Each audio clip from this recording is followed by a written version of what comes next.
നമസ്കാരം. ഡീൻലി ആകാശത്തേക്ക് അങ്ങനെ പറന്നുയർന്ന താഴേക്ക് നോക്കുമ്പോൾ കണ്ട ആ കാഴ്ച ശരിക്കും അദ്ദേഹത്തെ ഞെട്ടിച്ചു എന്ന് തന്നെ പറയാം.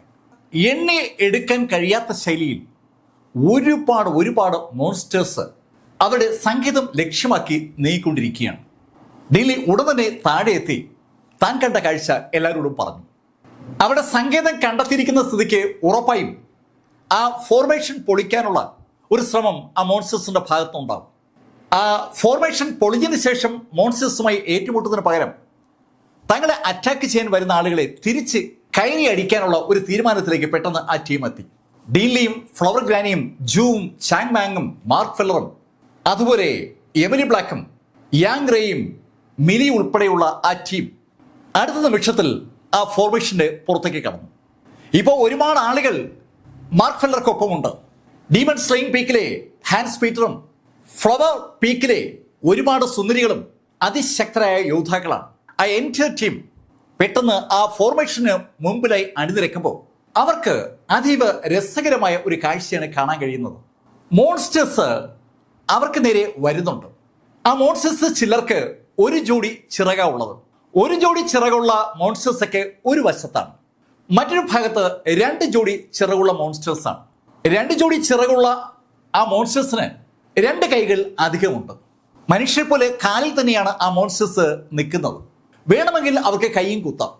ആ ശൈലിയിലാണ് അവരുടെ നിപ്പും ഭാവമൊക്കെ. ഈ രണ്ട് ടീമിൽ നിന്ന് മാറി ഒരു പുതിയ ടീമുണ്ട്.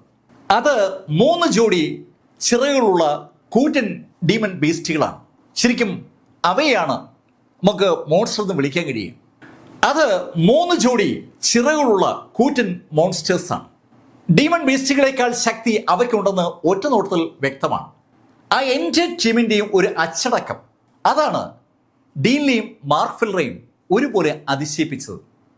സാധാരണ മനുഷ്യർക്കുള്ളതുപോലെ ഒരു കോർഡിനേഷനും അച്ചടക്കമൊന്നും ഈ മോൺസ്റ്റേഴ്സിനും ഡീമൺ റേസിനും ഗോസ്റ്റ് റേസിനും ഒന്നും കാണത്തില്ല. അവർ ഇൻഡിപെൻഡൻ്റ് ആയിരിക്കും. അറ്റാക്ക് ചെയ്യാൻ അവർ ശ്രമിക്കുമ്പോൾ സമീപത്തുള്ള അവരുടെ കൂട്ടത്തിലുള്ള ആളുകളെയും അവർ അറ്റാക്ക് ചെയ്യാറുണ്ട്. ഇവിടെ പക്ഷേ അൺബിലീവബിൾ ആയിട്ടുള്ള ഒരു കോർഡിനേഷൻ ആ എൻ്റെ ടീമിൻ്റെയും മൂവ്മെൻറ്റ്സിനെ നിയന്ത്രിക്കുന്നതായി കാണാം.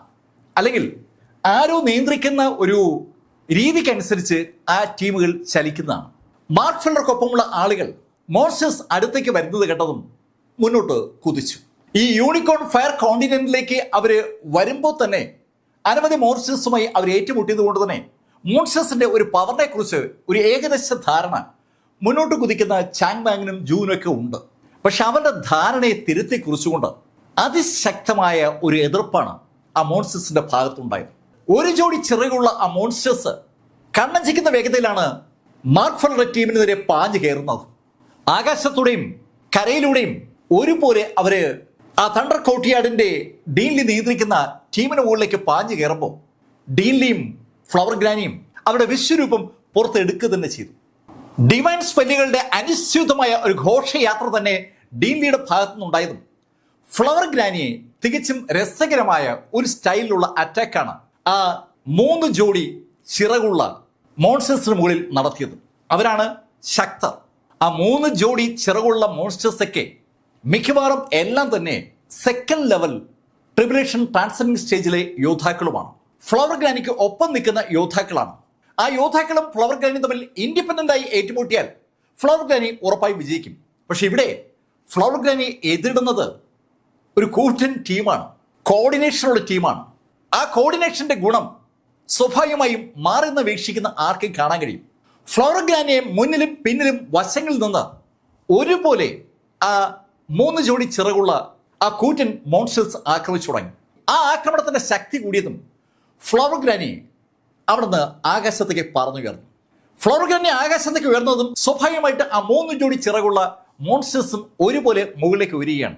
ആകാശത്ത് ഫ്ലവർ ഗ്രാനിയെ ആ എൻ്റെ ടീം അങ്ങനെ വളയുമ്പോൾ ഫ്ലവർ ഗ്രാനി തൻ്റെ കൈകൾ ഒരു പ്രത്യേക താളത്തിലൊന്ന് അനക്കിയതും ഫ്ലവർ ഗ്രാനിയുടെ പുറത്തുനിന്ന് പൂക്കളുടെ ഇതളുകൾ താഴോട്ട് ഇറന്ന് വീണു തുടങ്ങി. ശരിക്കും ഫ്ലവർ ഗ്രാനിയുടെ പുറത്തുനിന്ന് പൂക്കൾ ഇങ്ങനെ കൊഴിയുകയാണ്. ഫ്ലവർ ഗ്രാനിയെ എന്തുകൊണ്ട് ഫ്ലവർ ഗ്രാനി എന്ന് വിളിക്കുന്നുവെന്ന് ആ കാഴ്ച നമ്മളെ ഓർമ്മിപ്പിക്കുകയും ചെയ്യും. ഇഷ്ടംപോലെ പൂക്കളാണ് ഫ്ലവർ ഗ്രാനിയുടെ പുറത്തുനിന്ന് കൊഴിയുന്നത്. പക്ഷെ ആ പൂക്കളൊന്നും പൂക്കളായിട്ടല്ല കൊഴിയുന്നത്. ആ പൂക്കൾ ഓരോ ഇതളുകളായിട്ടാണ്, പെറ്റലുകളായിട്ടാണ് കൊഴിഞ്ഞു വീഴുന്നത്. ആ പൂ ഇതളുകൾ ഫ്ലവർ ഗാനിക്ക് ചുറ്റും അങ്ങനെ വ്യാപിച്ചതും ആ ഇതളുകൾക്ക് പെട്ടെന്ന് രൂപവും ഭാവവും വന്നതുപോലെ അതിശക്തമായി ഒന്ന് കറങ്ങി തുടങ്ങി. ശരിക്കും ആ പെറ്റലുകൾ അതിവേഗം കറങ്ങുകയും അതേ വേഗതയിൽ അത് മുന്നോട്ട് കുതിക്കുകയും ചെയ്തു. മുന്നോട്ട് കുതിക്കുമ്പോൾ ആ ഫ്ലവേഴ്സിന് തട്ടുന്ന സകലതും കത്തിച്ചാമ്പലായി തുടങ്ങി. എതിർത്ത് നിൽക്കുന്നത് 3 ജോഡി ചിറകുള്ള മോൺസ്റ്റർ ആണ് എന്നതൊന്നും ആ ഇതളുകൾക്ക് വിഷയമല്ല എന്ന് വ്യക്തം. നിമിഷ നേരം കൊണ്ട് ഏകദേശം 50-ലധികം 3 ജോഡി ചിറകുള്ള മോൺസ്റ്റേഴ്സ് അവസാനിക്കുമ്പോൾ 2 ജോഡി ചിറകുള്ള മോൺസ്റ്റേഴ്സിനെ ഡീൻ ലിയാണ് നേരിടുന്നത്. 1 ജോഡി ചിറകുള്ള മോൺസ്റ്റേഴ്സിനെ ചാങ് മാങ്ങും ജൂവും ഹാങ്റയും മിലിയും ജീനയും ക്യൂനയും എന്ന് വേണ്ട സകല ആളുകളും നേരിടുകയാണ്. ശരിക്കും അവിടെയാണ് യുദ്ധം നടക്കുന്നത്. നേർക്ക് നേർ ഫൈറ്റ് എന്നൊക്കെ പറയില്ലേ, അതാണ് അവിടെ നടക്കുന്നത്. ഇടിയുടെ ഒരു പൂരം തന്നെ ഉണ്ടായി. ചാങ് മാങ്ങിന്റെ ഓരോ കൈയും ഒരു കൂടത്തേക്കാൾ ഭാരത്തോടെ മോൺസ്റ്റേഴ്സിന്റെ പുറത്ത് പതിക്കുമ്പോൾ മോൺസ്റ്റർക്ക് നേരത്തെ ഉണ്ടായിരുന്ന ബോഡി എന്താണെന്ന് കണ്ടുപിടിക്കാൻ കഴിയാത്ത ശൈലിയിൽ ആ ബോഡി വിണ്ടു കീറുകയാണ്. ശരിക്കും ചാങ് മാങ്ങിന്റെ ഒറ്റ ഇടിയിൽ ആ ബോഡികളൊക്കെ നുറുകുന്നു എന്ന് പറയാം. ഈ എൻ്റെ സംവിധാനത്തെയും മോണിറ്റർ ചെയ്തുകൊണ്ട് ഒരു ഭാഗത്ത് മാർക്ക് ഫെല്ലറും മറുഭാഗത്ത് എമിലി ബ്ലാക്കും ഉണ്ട്. അവരുടെ ജോലി എന്ന് പറയുന്നത് ഈ യുദ്ധത്തെ ഒരു പ്രത്യേക കോളത്തിനകത്ത് ഒതുക്കുക എന്നുള്ളതാണ്. ആ കോളത്തിന്റെ പുറത്തേക്ക് ഇടത്തോട്ടോ വലത്തോട്ടോ നീങ്ങുന്ന മോൺസ്റ്റേഴ്സിനെ മാർക്കും എമിൽ ബ്ലാക്കും നേരിട്ടുകൊണ്ടിരിക്കുകയാണ്. മാന്ത്രിക സ്പെല്ലുകൾ ഉപയോഗിക്കുന്ന യുദ്ധമാണ് 2 ഭാഗത്തും നടക്കുന്നത്. മാന്ത്രിക സ്പെല്ലുകൾ മോൺസ്റ്റേഴ്സും അതുപോലെ ഹ്യൂമൻ റേസും ഉപയോഗിക്കുന്നത് കൊണ്ട് തന്നെ ആകാശം ഏതാണ്ട് തീ കൊണ്ട് ജ്വലിക്കുകയാണെന്ന് പറയാം. ആ തീക്കിടയിലൂടെ ഇടയ്ക്കിടയ്ക്ക് ഇടിമിന്നലും അതുപോലെ പ്രകാശവും വാള് ചുഴറ്റുന്ന ശബ്ദവും വാള് കടന്നു പോകുമ്പോൾ ഉണ്ടാകുന്ന പ്രകാശവും ഒക്കെ അവിടെ കാണാം. അതോടൊപ്പം കരച്ചിലും ബഹളവും എല്ലാം കൂടെ ഏകദേശം ഒരു അരമണിക്കൂർ ആ യുദ്ധം തുടർന്നപ്പോൾ പെട്ടെന്നാണ് ആ ബാക്കി ഉണ്ടായിരുന്ന മോൺസ്റ്റേഴ്സ് അതിവേഗം പിന്മാറിയത്. മുന്നേറിക്കൊണ്ടിരുന്ന മോൺസ്റ്റേഴ്സ് പെട്ടെന്ന് പുറകോട്ട് മാറുകയാണ്. ഒരു തിര മുന്നോട്ട് വന്നിട്ട് പെട്ടെന്ന് തിരങ്ങ് മാറുമ്പോൾ നമ്മൾ അന്തം വിട്ടു പോകില്ലേ, അതുപോലെ ഒരു സാഹചര്യം. മുന്നോട്ട് തിരമാല പോലെ ഒഴുകി വന്ന ആ മോൺസ്റ്റേഴ്സ് അതേ വേഗതയിൽ പുറകോട്ടങ്ങ് ഒഴുകി മാറി. അവർ ഒഴുകി മാറി എത്തിയത് ഒരു പ്രത്യേക പോയിന്റിലേക്കാണ്. ആ പോയിന്റിന്റെ നടുക്ക് ഒരാൾ നിൽപ്പുണ്ട്. ആ നിൽക്കുന്ന ആളിന്റെ ഇരുപുറത്തുമായി മോൺസ്റ്റേഴ്സ് അണിനിരക്കുകയാണ്. ശരിക്കും ആ മോൺസ്റ്റേഴ്സിനെ അതുവരെ നിയന്ത്രിച്ച വ്യക്തിയുടെ ഇരുപുറത്തുമായി അവർ എത്തിയിരിക്കുന്നു എന്ന് വ്യക്തം. ഇപ്പോഴും മാർക്ക് ഫെല്ലറിൻ ടീമിനെ നേരിട്ടുകൊണ്ടിരുന്ന ആ മോൺസ്റ്റേഴ്സിന്റെ ഏകദേശം ഒരു 20% മാത്രമാണ് യുദ്ധകളത്തിൽ അവസാനിച്ചത്. ഒരു ഹ്യൂജ് ടീം ബാലൻസ് ഉണ്ട്. ആ ബാലൻസ് ഉള്ള ടീമിനെ ആ നേതാവ് മടക്കി വിളിച്ചതാണ്. അയാൾ മാർക്ക് ഫെല്ലറും ടീമും നിൽക്കുന്ന ഭാഗത്തേക്ക് ഒന്ന് നോക്കിയിട്ട് കൈ ഒന്ന് അനക്കിയതും അയാളുടെ കയ്യിൽ ഒരു വില്ല് പ്രത്യക്ഷപ്പെട്ടു. ശുദ്ധശൂന്യതയിൽ ഒരു വില്ല് പ്രത്യക്ഷപ്പെടുകയാണ്. ആ വില്ല് പ്രത്യക്ഷപ്പെട്ടതും അയാൾ ആ വില്ലിന്റെ ഞാണിൽ നിന്ന് വലിക്കുമ്പോൾ ശരിക്കും ഞാണിനെ കണക്ട് ചെയ്തുകൊണ്ട് ഒരു അമ്പ് അവിടെ പ്രത്യക്ഷപ്പെടുകയാണ്. ആ അമ്പ് അയാൾ ഞാൻ വലിച്ച നിമിഷത്തിൽ മുന്നോട്ട് കുതിച്ചു. ആ അമ്പ് മുന്നോട്ട് കുതിക്കുമ്പോൾ ഒരു മിസൈൽ പാഞ്ഞു വരുന്ന ഒരു ഇഫക്റ്റ് ആണ് ശരിക്കും ആ അമ്പ് ഉണ്ടാക്കിയത്. ആ കുതിച്ചു വരുന്ന അമ്പ് മുന്നോട്ട് പായന്തോറും തീ ആളിപ്പടരുകയാണ്. ശരിക്കും അക്ഷരാർത്ഥത്തിൽ മിസൈൽ തന്നെയാണ് പാഞ്ഞു വരുന്നത്. അതിവേഗതയിൽ പാഞ്ഞു വരുന്ന ആ മിസൈൽ മാർക്ക് ഫെല്ലറിൻ ടീമിന് നേരെയാണ് പാഞ്ഞു വരുന്നത്. അവർക്ക് നേരെ അത് ഇടിച്ചു കയറിയാൽ ഉറപ്പായും കുറെ ആളുകൾ തീരും. അത് മനസ്സിലാക്കിയ ഡീൻ ലി പെട്ടെന്ന് ആകാശത്തേക്ക് ചാടി ഉയർന്ന് മാർക്കുമായി ബന്ധപ്പെട്ട് ഉണ്ടാക്കിയെടുത്ത ആ കപ്പാസിറ്റി ഒന്ന് ഉപയോഗിച്ചു. ആ ലൈറ്റ്നിങ് ടെക്നിക്. ആ പാഞ്ഞു വരുന്ന അമ്പിന് നേരെയാണ് പെട്ടെന്ന് മിന്നലടിച്ചത്. തുരുതുര മിന്നലുകൾ താഴേക്ക് പാഞ്ഞു വന്ന് ആ അമ്പിലേക്ക് ഇടിച്ചു കയറുമ്പോൾ കാതടപ്പിക്കുന്ന ഇടി വെട്ടിക്കൊണ്ടിരിക്കുകയാണ്. ശരിക്കും ആ കാതടച്ചു പോകുന്ന ഇടിവെട്ട ശബ്ദത്തിനിടയിൽ മിന്നലുകൾ തുരുതുര ആ അമ്പിലേക്ക് വീണെങ്കിലും ആ അമ്പ് പിന്നെയും മുന്നോട്ട് കയറുകയാണ്. ശരിക്കും ആ അമ്പിനെ തടുക്കാൻ ഡീൻ ലിയുടെ ആ പ്രതിരോധത്തിന് പറ്റിയില്ല എന്നുള്ള യാഥാർത്ഥ്യം ഒരു ഞെട്ടലൂടെയാണ് സകല ആളുകളും ഉൾക്കൊള്ളുന്നത്. തണ്ടർ കോർട്ട്യാർഡിന്റെ അവസാന വാക്കുകളിൽ ഒരാളായിരുന്നല്ലോ മുൻ ഡീൻ കൂടിയായ ഡീൻ ലി. ആ ഡീൻ ലിയുടെ ആ തണ്ടറിന് പോലും തടുത്തു നിർത്താൻ കഴിയാത്ത ശൈലിയിൽ ആ മോൺസ്റ്ററുടെ ആ അമ്പ് ഇത് അവർക്കെതിരെ പാഞ്ഞു വരികയാണ്. ആ അമ്പ് അവർക്കെതിരെ പാഞ്ഞു വരുന്നത് കണ്ടതും മാർക്ക് ഫെല്ലറുടെ വലത് കൈ ഒന്ന് ചലിച്ചു. ആ നിമിഷത്തിൽ മാർക്കിന്റെ വലത് കൈയിലുണ്ടായിരുന്ന ആ ഗ്രീൻ നിറത്തിലുള്ള വാളിൽ നിന്ന് ഒരു ഗ്രീൻ പ്രകാശം ആ അമ്പിന് നേരെ പായുകയും ചെയ്തു. ഡീൻ ലിയുടെ ഇടിമിന്നലിനെ തടുത്തുകൊണ്ട് അല്ലെങ്കിൽ തകർത്തുകൊണ്ട് അല്ലെങ്കിൽ അതിജീവിച്ചുകൊണ്ട് മുന്നോട്ട് പാഞ്ഞ ആ അമ്പും മാർക്കിന്റെ സോഡ് ലൈറ്റ് തമ്മിൽ ഒന്ന് കൂട്ടിമുട്ടി. ചുവന്ന കത്തുന്ന ആ അമ്പിന്റെ പച്ച പ്രകാശം ഒന്ന് പിടിച്ചു നിർത്താൻ ശ്രമിക്കുകയാണ്. ശരിക്കും ഒരു മത്സരം നമുക്ക് അന്തരീക്ഷത്തിൽ ഇപ്പോൾ വിസിബിളാണ്. അതിശക്തമായ ആ സോഡ് ലൈറ്റും അതേപോലെ ശക്തമായ ആ ചുവന്ന പ്രകാശവും തമ്മിൽ ഒന്ന് കൂട്ടിമുട്ടുകയാണ്. രണ്ടും അങ്ങനെ കൂട്ടിമുട്ടി നിൽക്കുമ്പോൾ ആ കൂട്ടിമുട്ടലും ആ ഉരസലും ഏതാണ്ട് സെക്കൻഡുകൾ നേരം അങ്ങനെ തന്നെ നിൽക്കുകയാണ്.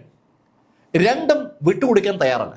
മാർക്ക് ഫെല്ലറുടെ ആ പച്ചപ്രകാശം തന്റെ അമ്പിനെ തടുത്തത് കണ്ടതും ആ മോൺസ്റ്റർ നേതാവ് ഒരിക്കൽ കൂടി അയാൾ ഞാണെന്ന് വലിച്ചു. അടുത്ത നിമിഷത്തിൽ മറ്റൊരു അമ്പ് കൂടി നേരത്തെ പോയ ആ അമ്പിന്റെ പാതയിലൂടെ വീണ്ടും പാഞ്ഞു തുടങ്ങി. രണ്ടാമത്തെ അമ്പും തങ്ങൾക്ക് തന്നെ പാഞ്ഞു വരുന്ന കണ്ടതും മാർക്ക് ഫെല്ലർ ഒരിക്കൽ കൂടി വാള് വീശി. ഈ പ്രാവശ്യം മാർക്ക് ആ വാള് വീശിയതിനു ശേഷം ഇടത് കൈ ഒന്ന് ചലിപ്പിച്ചതും മാർക്ക് ഫെല്ലറും ടീമും നിൽക്കുന്ന ഭാഗത്തായി ഒരു എനർജി ബാരിയർ പ്രത്യക്ഷപ്പെട്ടു. ഒരു സിംഗിൾ ബാരിയർ. പക്ഷെ അടുത്ത സെക്കൻഡിൽ അടുത്ത ബാരിയർ അതിന് മുന്നിൽ വന്നു. കണ്ണടച്ച് തുറക്കുന്നതിനിടയിൽ നൂറുകണക്കിന് ബാരിയറുകൾ മാർക്ക് ഫെല്ലറും ടീമും നിൽക്കുന്നതിനും ആ മോൺസ്റ്റേഴ്സിനിടയിൽ പെട്ടെന്ന് ഉണ്ടാവുകയാണ്. ഇതിനിടയിൽ ആ അമ്പ് പാഞ്ഞെത്തിക്കഴിഞ്ഞു. അതേ നിമിഷത്തിൽ പാഞ്ഞെത്തിയ അമ്പിലേക്ക് ആ പച്ചപ്രകാശം വന്നിടിക്കുകയും ചെയ്തു. രണ്ട് സോഡ് ലൈറ്റുകളാണ് ഇപ്പോൾ രണ്ട് അമ്പുകളെ പ്രതിരോധിക്കുന്നത്. ആ രണ്ട് അമ്പുകളെയും ആ സോഡ് ലൈറ്റുകൾ പ്രതിരോധിക്കുന്ന ആ നിമിഷത്തിൽ മാർക്ക് ഫെല്ലർ എൻറ്റയർ ടീമിന് ചുറ്റുമായി അനവധി എനർജി ബാരിയറുകൾ സൃഷ്ടിച്ചു കഴിഞ്ഞു. മാർക്ക് ആ എനർജി ബാരിയറുകൾ സൃഷ്ടിച്ച അതേ നിമിഷത്തിൽ ഒരു കാഴ്ച കൂടി ഉണ്ടായി. ആ മോൺസ്റ്റർ നേതാവിൻ്റെ ഇടതും വലതും ഉണ്ടായിരുന്ന ആ ടീം വീണ്ടും മുന്നോട്ട് കുതിച്ചു. മാർക്ക് ഫെല്ലറുടെ ടീമിലെ അതിശക്തരായ രണ്ട് യോദ്ധാക്കളെ അനങ്ങാൻ സമ്മതിക്കാതെ ശരിക്കും അവിടെ പിടിച്ച് തളച്ചിട്ട് ആ നേതാവ് ബാക്കിയുള്ള ആളുകൾക്ക് അറ്റാക്ക് ചെയ്യാനുള്ള ആജ്ഞ കൊടുത്തതാണ്. മാർക്കിനും കൂടെയുള്ള ആളുകൾക്കും അത് മനസ്സിലായി. മാർക്കിന്റെ സോഡ് പിൻവലിക്കാൻ പറ്റില്ല. സോഡ് മാർക്ക് പിൻവലിച്ചാൽ ആ നിമിഷത്തിൽ ആ സോഡ് എനർജി തടഞ്ഞു നിർത്തിയിരിക്കുന്ന ആ രണ്ട് അമ്പുകളും അവർക്ക് നേരെ പാഞ്ഞു വരും. ഡീൻ ലീയുടെ ആ ഇടിമിന്നലും ആ അമ്പിനെ പ്രതിരോധിക്കാൻ പറ്റാത്ത ശൈലിയിൽ ദുർബലവുമാണ്. ശരിക്കും ഒരു പ്രതിസന്ധിയിലേക്ക് ഡീൻ ലീയുടെയും മാർക്കിൻ്റെയും ആ ടീം എത്തുമെന്ന് തോന്നിയ നിമിഷത്തിലാണ് മൂന്നാമത് ഒരു അമ്പ് കൂടി ആ മോൺസ്റ്റർ ആ എൻ്റെ ടീമിന് നേരെ അയക്കുന്നത്.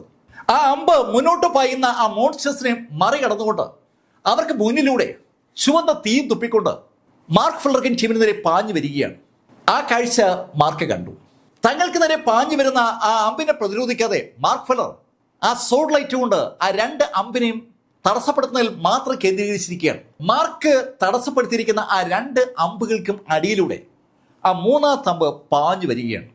ആ അമ്പ് ആ സോഡ് ലൈറ്റുകൾ കടന്ന് മുന്നോട്ട് കുതിച്ചു.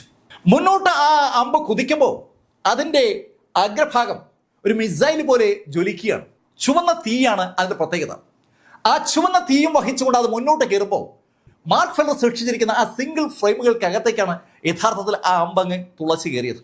അതിവേഗം ആ ഫ്രെയിമുകൾ തുളച്ച് അതങ്ങ് കയറിയതും മാർക്ക് ആ ഫ്രെയിമുകൾ പൊട്ടിച്ചതും ഒരേ നിമിഷത്തിലാണ്. ഒരു വൻ സ്ഫോടനം വായുവിലുണ്ടായി. ആ അമ്പ് പൂർണ്ണമായും കത്തി അമരുന്ന അമ്പരപ്പിക്കുന്ന കാഴ്ച ആ മോൺസ്റ്റർ റൈസിന്റെ നേതാവ് കണ്ടു. അയാളുടെ മുഖം പെട്ടെന്ന് വിളറി. അയാൾ ഒരു നിമിഷം മാർക്ക് ഫെല്ലറെയും ആ എൻ്റെ ടീമിനെ നോക്കിയിട്ട് ഒന്ന് ആകാശത്തേക്ക് കുതിച്ചു. അയാൾ ആകാശത്ത് നിന്ന് നേരിട്ട് മാർക്ക് ഫെല്ലറും ടീമിനെ അറ്റാക്ക് ചെയ്യാനുള്ള ശ്രമത്തിലേക്കാണ്. അയാൾ അതിശക്തനായ ഒരു മോൺസ്റ്റർ ആണെന്നും അയാൾ 3rd ലെവൽ ട്രിബുലേഷൻ ട്രാൻസിനിങ് സ്റ്റേജിലെ ഒരു യോദ്ധാവാണെന്നും ഇതിനിടയിൽ മാർക്ക് ഫെല്ലറും ടീമിനും മനസ്സിലായിട്ടുണ്ട്. അയാൾ ശരിക്കും പവർഫുള്ളാണ്. ആ പവർഫുള്ളായ മോൺസ്റ്റർ ആകാശത്തേക്ക് പാഞ്ഞുയർന്ന് അയാൾ ഞാനൊന്ന് വലിച്ചതും മാർക്കിന്റെ അടുത്തുനിന്ന് എമിലി ബ്ലാക്ക് മുന്നോട്ട് കുതിച്ചതും ഒരേ നിമിഷത്തിലാണ്. മുന്നോട്ട് കുതിച്ച എമിലി ബ്ലാക്കിന്റെ ഇരു കൈകളും ഒന്ന് ചലിക്കുന്നത് താഴെ നിൽക്കുന്ന ആളുകൾക്ക് വ്യക്തമായി കാണാം. എമിലി ആ കൈയൊന്ന് ചലിച്ചതും ആ ഞാനിൽ നിന്ന് അമ്പ് തൊടുത്തു കഴിഞ്ഞ് ആ മോൺസ്റ്ററുടെ ചുറ്റുമുള്ള വായുവിനെ എമിലി പിടിച്ചെങ്ങ് മാറ്റുന്നതും ഒരേ നിമിഷത്തിലാണ്. ശരിക്കും ആ വായുവിനെ എമിലി പിടിച്ച് കീറി മാറ്റിയെന്ന് പറയാം. ഒരു പേപ്പർ വലിച്ചു കീറും പോലെ അന്തരീക്ഷത്തെ എമിലിങ്ങും വലിച്ചു കീറി. പെട്ടെന്ന് ആ അമ്പിന് തൊട്ടു മുന്നിലുള്ള വായു പൂർണ്ണമായും വലിച്ചു മാറ്റപ്പെട്ടപ്പോൾ ആ അമ്പ് ശൂന്യത്തിലാവുകയാണ്. ആ അമ്പിന് മുന്നോട്ട് നീങ്ങാൻ പറ്റാത്ത ശൈലിയിൽ അത് മുന്നോട്ട് നീങ്ങാനുള്ള മീഡിയം ഇല്ലാതായി എന്ന് പറയാം. ആ അമ്പിന്റെ വേഗത കുറയുന്നത് സ്വാഭാവികമായിട്ടും ആ മോൺസ്റ്റർ നേതാവ് കാണുകയും ചെയ്തു. അയാൾക്ക് വിശ്വസിക്കാൻ പറ്റുന്നില്ല. ചുറ്റും ഇരുട്ട് മാത്രമാണ് ആ അമ്പിന് മുന്നിലുള്ളത്. പക്ഷെ അടുത്ത നിമിഷത്തിൽ ആ മോൺസ്റ്റർ ഒരു കാര്യം കൂടി മനസ്സിലാക്കി. അയാൾക്ക് ചുറ്റുമുണ്ടായിരുന്ന മുഴുവൻ അന്തരീക്ഷവും അവിടെ നിന്ന് പിൻവലിക്കപ്പെട്ടിരിക്കുകയാണ്. അയാളിപ്പോൾ പൂർണ്ണമായും ഒരു ഇരുട്ടിനകത്താണ്. ആ ഇരുട്ടിനകത്ത് നിന്ന് അയാൾ പുറത്തേക്ക് കടക്കാൻ ഒരു ശ്രമം നടത്തിയെങ്കിലും ആ ഇരുട്ട് പെട്ടെന്ന് അയാളെ പൂർണ്ണമായി അങ്ങ് വിഴുങ്ങി. കണ്ണഞ്ചിക്കുന്ന വേഗതയിൽ ആ നേതാവിനെ ആ ഇരുട്ടങ്ങ് വിഴുങ്ങുന്നത് മാർക്ക് ഫെല്ലർക്കും ടീമിനും നേരെ കുതിക്കുകയായിരുന്ന ആ മോൺസ്റ്റേഴ്സെ കണ്ടു. അവരുടെ നേതാവിനെ ആ ഇരുട്ട് വിഴുങ്ങി എന്ന യാഥാർത്ഥ്യം തിരിച്ചറിഞ്ഞ ആ മോൺസ്റ്റേഴ്സ് ബോധമുള്ള മനുഷ്യർ പോലെ തിരിഞ്ഞൊരൊറ്റ ഓട്ടം. ശരിക്കും അമ്പരപ്പിക്കുന്ന വേഗതയിൽ ആ എൻ്റെ മോൺസ്റ്റേഴ്സും അവർ വന്ന ദിക്കിലേക്ക് ഓടിങ്ങ് അപ്രത്യക്ഷരായി. എന്താണ് സംഭവിച്ചതെന്ന് മാർക്കിനൊപ്പമുള്ള ടീമിന് അങ്ങോട്ട് മനസ്സിലായി വരുന്നേ ഉള്ളൂ. അവർ മനസ്സിലാക്കിയപ്പോഴേക്കും എല്ലാവരുടെ മുഖത്തും വല്ലാത്തൊരു അതിശയം. സകല ആളുകളും വല്ലാത്തൊരു അതിശയത്തോടെയും അഭിമാനത്തോടെയും അമ്പരപ്പോടെയും സാക്ഷാൽ എമിലി ബ്ലാക്കിനെ നോക്കുകയാണ്. എമിലിയുടെ സ്പേസ് ഉപയോഗിക്കാനുള്ള കഴിവ് വൻതോതിൽ വളർന്നിരിക്കുകയാണ്. ഹെവൻലി ക്ലൗഡ് സെക്ഷന്റെ ആ സെക്ഷൻ മാസ്റ്റർ ശ്രീറാം സ്പേസ് ഉപയോഗിച്ച് റാഷമോൺ സൃഷ്ടിക്കുന്നത് മാർക്ക് കണ്ടിട്ടുണ്ട്. ആ റാഷമോണിനെ അനുസ്മരിപ്പിക്കുന്ന ശൈലിയിലാണ് എമിലി ബ്ലാക്ക് ഇവിടെ ആ കറുത്ത പ്രതലം സൃഷ്ടിച്ചത്. ആ കറുത്ത പ്രതലത്തിനകത്ത് ഇപ്പൊ മോൺസ്റ്റർ ഉണ്ട്. അയാള് ആ കറുത്ത പ്രതലം ഭേദിച്ച് പുറത്തു വരാൻ അല്പം സമയമെടുക്കും. ആ സമയം വളരെ നിർണായകമാണ്. ആ കാര്യം മാർക്കിനും ഡീൻലിക്കും ഫ്ലോർ ഗ്ലാനിക്കൊക്കെ അറിയാം. അവർ ആ വിഷയത്തെക്കുറിച്ച് സംസാരിക്കുമ്പോൾ ജീന പെട്ടെന്ന് മാർക്കിനോട് പറഞ്ഞു, മാർക്ക്, സോളിറ്ററി ക്ലൗഡ് സിറ്റിയിൽ നമ്മൾ അതിവേഗം എത്തേണ്ടിയിരിക്കുന്നു. അവിടെ എന്തോ വിഷയമുണ്ടെന്ന് തോന്നുന്നു. എനിക്കിപ്പോൾ മെസ്സേജ് അവിടെ നിന്ന് വന്നിരിക്കുകയാണ്. അത് കേട്ടതും ഡീൻലി പറഞ്ഞു, ഓക്കെ, ഒരു കാര്യം ചെയ്യാം, ഞാൻ അതുവരെ ഒന്ന് പോയി നോക്കാം. ഡീൻലി അത് പറഞ്ഞതും എമിലി ബ്ലാക്ക് ഡീൻലിയെ തടുത്തു. മാസ്റ്റർ, അത് വേണ്ട, മാസ്റ്റർ ഇവിടെ നിൽക്കുന്നത് നല്ലത്, ഞാൻ പോകാം. എന്നെ എന്തായാലും അവർക്ക് പിടിക്കാൻ പറ്റില്ല. എമിലി ഇപ്പോൾ 4th ലെവൽ ട്രിബുലേഷൻ ട്രാൻസെൻഡിങ് സ്റ്റേജിലാണ്. മാർക്ക് ഫെല്ലറെ പോലെ എമിലിയെ അതിശക്തരായ ആരെങ്കിലും അറ്റാക്ക് ചെയ്താലും എമിലിക്ക് അവരെ തോൽപ്പിക്കാൻ പറ്റിയില്ലെങ്കിലും പിടികൊടുക്കാതെ രക്ഷപ്പെടാൻ കഴിയും. ആ ഒരു കോൺഫിഡൻസ് എമിലിക്കുണ്ട്. എമിലിക്ക് ടെലിപ്പോർട്ടേഷൻ സിസ്റ്റത്തെക്കാൾ വേഗതയിൽ ഒരു സ്ഥലത്ത് നിന്ന് മറ്റു സ്ഥലത്തേക്ക് തെന്നി മാറാൻ പറ്റും. സ്പേസ് തൻ്റെ ഇഷ്ടാനുസരണം നിയന്ത്രിക്കാനുള്ള എമിലിയുടെ ആ കഴിവ് എമിലി ഉപയോഗപ്പെടുത്തിയാൽ ഒരാൾക്കും എമിലി പിടികൂടാൻ പറ്റില്ല.